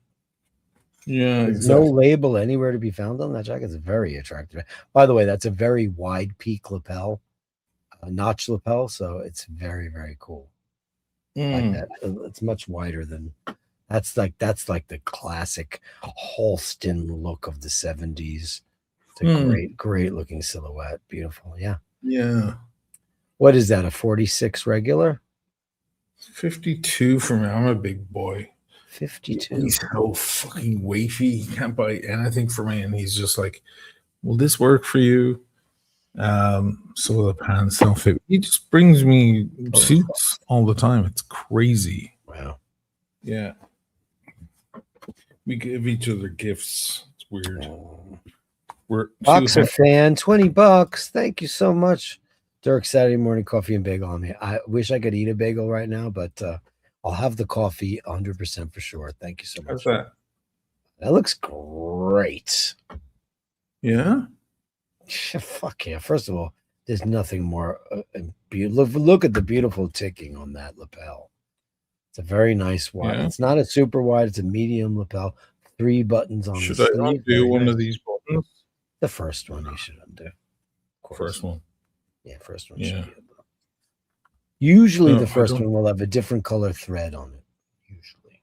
I don't think it's undoable. I think it's It is. They might have to open it up. Sometimes when you buy them, they are not opened. So you go to your tailor when you get That's not bad adjustments. with black t-shirt for I would wear that with casual. a gorgeous pink, pink.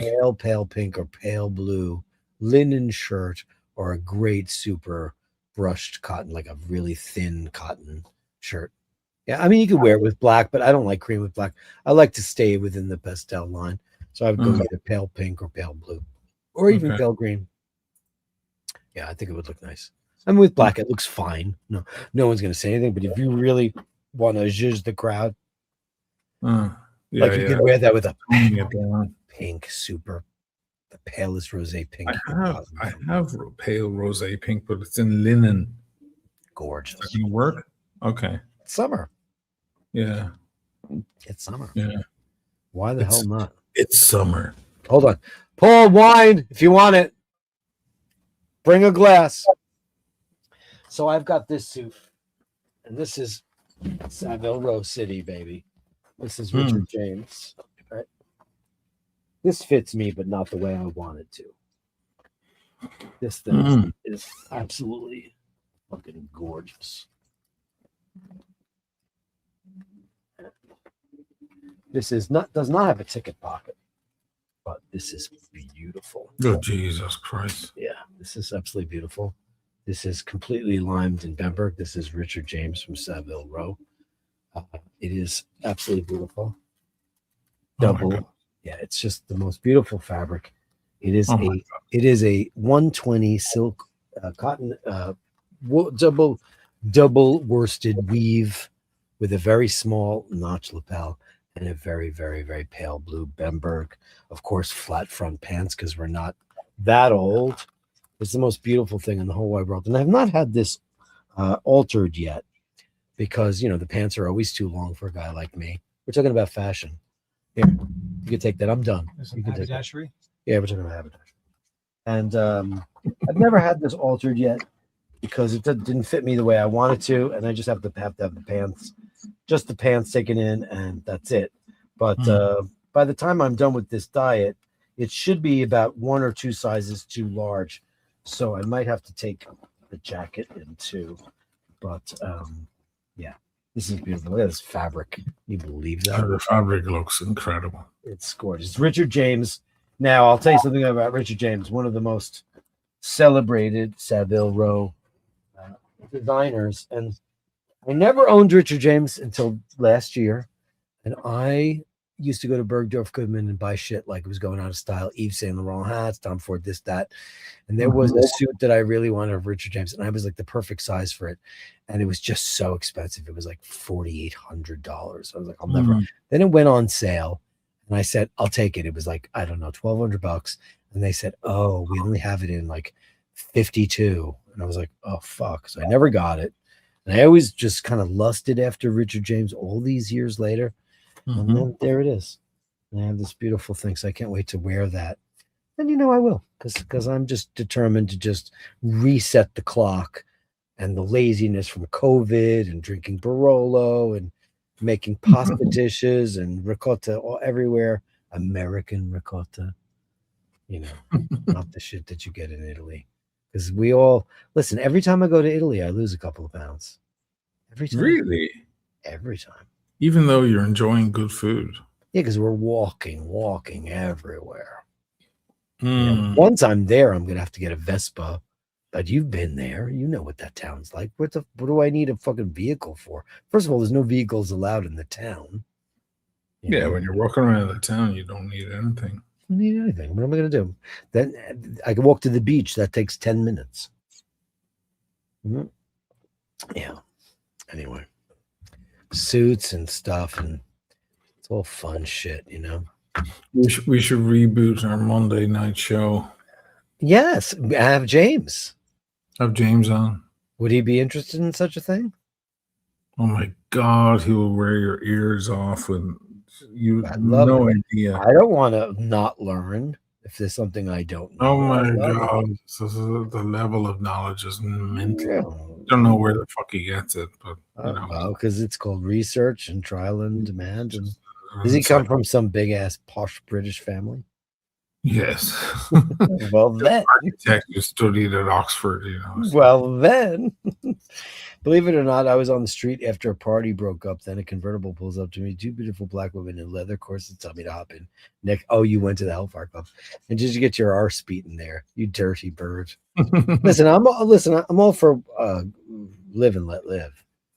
For me, if I encounter that, I just find anything corseted or leather. I remember I was on the road with my band and we were in Berlin, and the tour manager said, "I want to take you guys to this amazing place. It's gonna be really great. You're gonna be it's sexy time girls and all this shit." And we went to this club, and they were pouring liquid rubber onto women, and I just looked at them and I said, "What is the point of this?" And I turned around and went out, and I fucking found my way back to the hotel. I don't get it, and that's okay. Everybody's wired differently, you know. Some people like AC/DC. I don't get it. Every man should dream himself to full. They should, boxer fans, once in their life.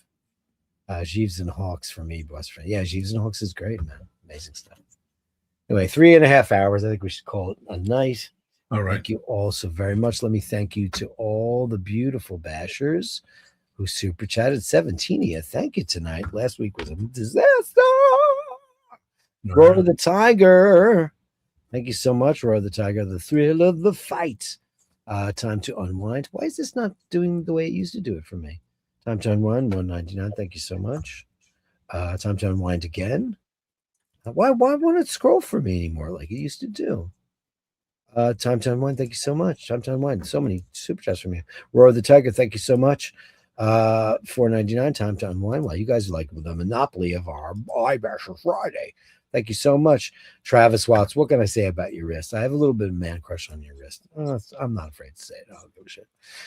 Time to unwind. Roar of the Tiger. Look at you guys. GU Surgeon. Thank you so much. GU Surgeon again. Travis again. And Boxer fans. You were a big one tonight. Thank you so much. Thank you, guys. You guys, I'll the next week or two, we'll just be doing the regular show, and then in a couple of weeks' time, I'll be shooting from you remotely, and I'll let you know all about that. And I'll keep you guys all abreast on all of the Blinky hoo-ha, because you guys need to know everything about that, because it's very important to me, and it's important to all Basher kind. And I will just, for this very time being, I'm going to pull the banner up. If you guys don't know about it, we're like almost at $4,000 to bring Blinky home. Next week is the week where we get all of the visas done and we get him home, and him and the cat's home to the Midwest where he belongs. And thank you so much. You can just click on that link. And if you can't contribute, I understand. Everybody's in different strata of economic whatever. Share it. Just put it on your Instagram or your Facebook or your Twitter or whatever it is, your Grinder or your Bumble. I don't care. Do what you can, and thank you so very much for all of your stuff, guys. You're making a difference in a human being's life who's a very nice person, and let me vouch for him. He's a beautiful, wonderful, empathetic, and kind, giving person. Just found himself in a third world country with a lot of adversity. It can happen. If it happened to you, you know, I got demonetized the other night because I was talking about that song and I played it. Oh. You demonetized me. Rock Ridge Music demonetized me. Oh shit. And I was like, Sorry. fuck those guys. Sorry. I was like, I don't know who wrote that song. Did you write that? Emma write that? Who wrote that? Colin? Who wrote that song? Colin and Emmett. Colin and Emma wrote that song. I was like, fuck those guys. Fucking I'm promoting. I'm like, I should have broken it down and said, the song starts in the key of blah, blah, blah. And this, and let's talk about the bridge. Because apparently, if you break down the song, then they won't They come can after still you. demonetize you, but you can contest it. Oh. I You don't don't care. contest it. I'm not contesting that. Yeah, fuck. I got demonetized for my own song. Yeah, there you go. I wrote to them. I said, Me too. I wrote this song. Fuck off. That's what I wrote. What I did too. That's what I did too. Was Yeah. well, I can't remember which Mr. North song I used, and immediately, and I was like, and they're like, "What's your reason?" I was like, "Cause I wrote the song." Yeah. So fuck off. Yeah, that's exactly what I wrote. I wrote the song, and I showed a picture of it with my BMI entry.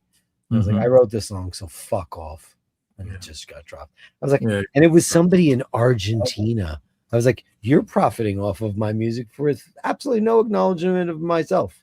How the fuck is that possible? Because some label put it out and they got Argentinian publishing on it. Right. Nobody makes money off of music anymore, babies. They just don't. Anyway, guys, thanks so much. Thanks. Great show. Real fun show. Thanks so much. And I'm not that wasted considering I've had no calories in 2 weeks. You know what? Wow. Not so bad. Anyway, guys, remember to hold the door open. Remember to spritz yourself with Penhaligon's Quercus. It's the most delicious summer fragrance. Oh, God. Is there anything? Oisín does it. You're wearing it, right? I have it. Yeah. You're wearing it, right? Tonight, no. Are you loving it, though, for summer? Blue Mediterranean. Okay, Blue Mediterranean. Penhaligon's, you owe me a lot because I've been wearing this shit for 30 years. Oops. Because I got my fingers wet. And I even sold this shit to the hate streams. They announced that they all bought Quercus. Well, they're watching every single thing you say. Yeah, so they're going to learn something at some point. There you go. I sold a lot of that. Classes style. You think they know what fucking Penhaligon's is? I'm never going to get... Listen, Penhaligon should send me a case of that shit. And what I really want is for Guerlain to send me a case of Baby Rouge. They're never going to do that because they're too big and they're LVMH. Whatever. It's okay. Yeah. Guys, remember to hold the door open. Remember to say please and thank you. Remember to contribute to the Blinky Fund. You guys are the greatest thing in the whole wide world. And you might encounter somebody when you're in a casino, when you're in a bar, when you're in a restaurant. Somebody's really nice. Maybe she's really sexy. Maybe he's really handsome. And you never know. They might give you the wrong idea. Don't judge them right away. They could be the nicest people in the world, though they present themselves as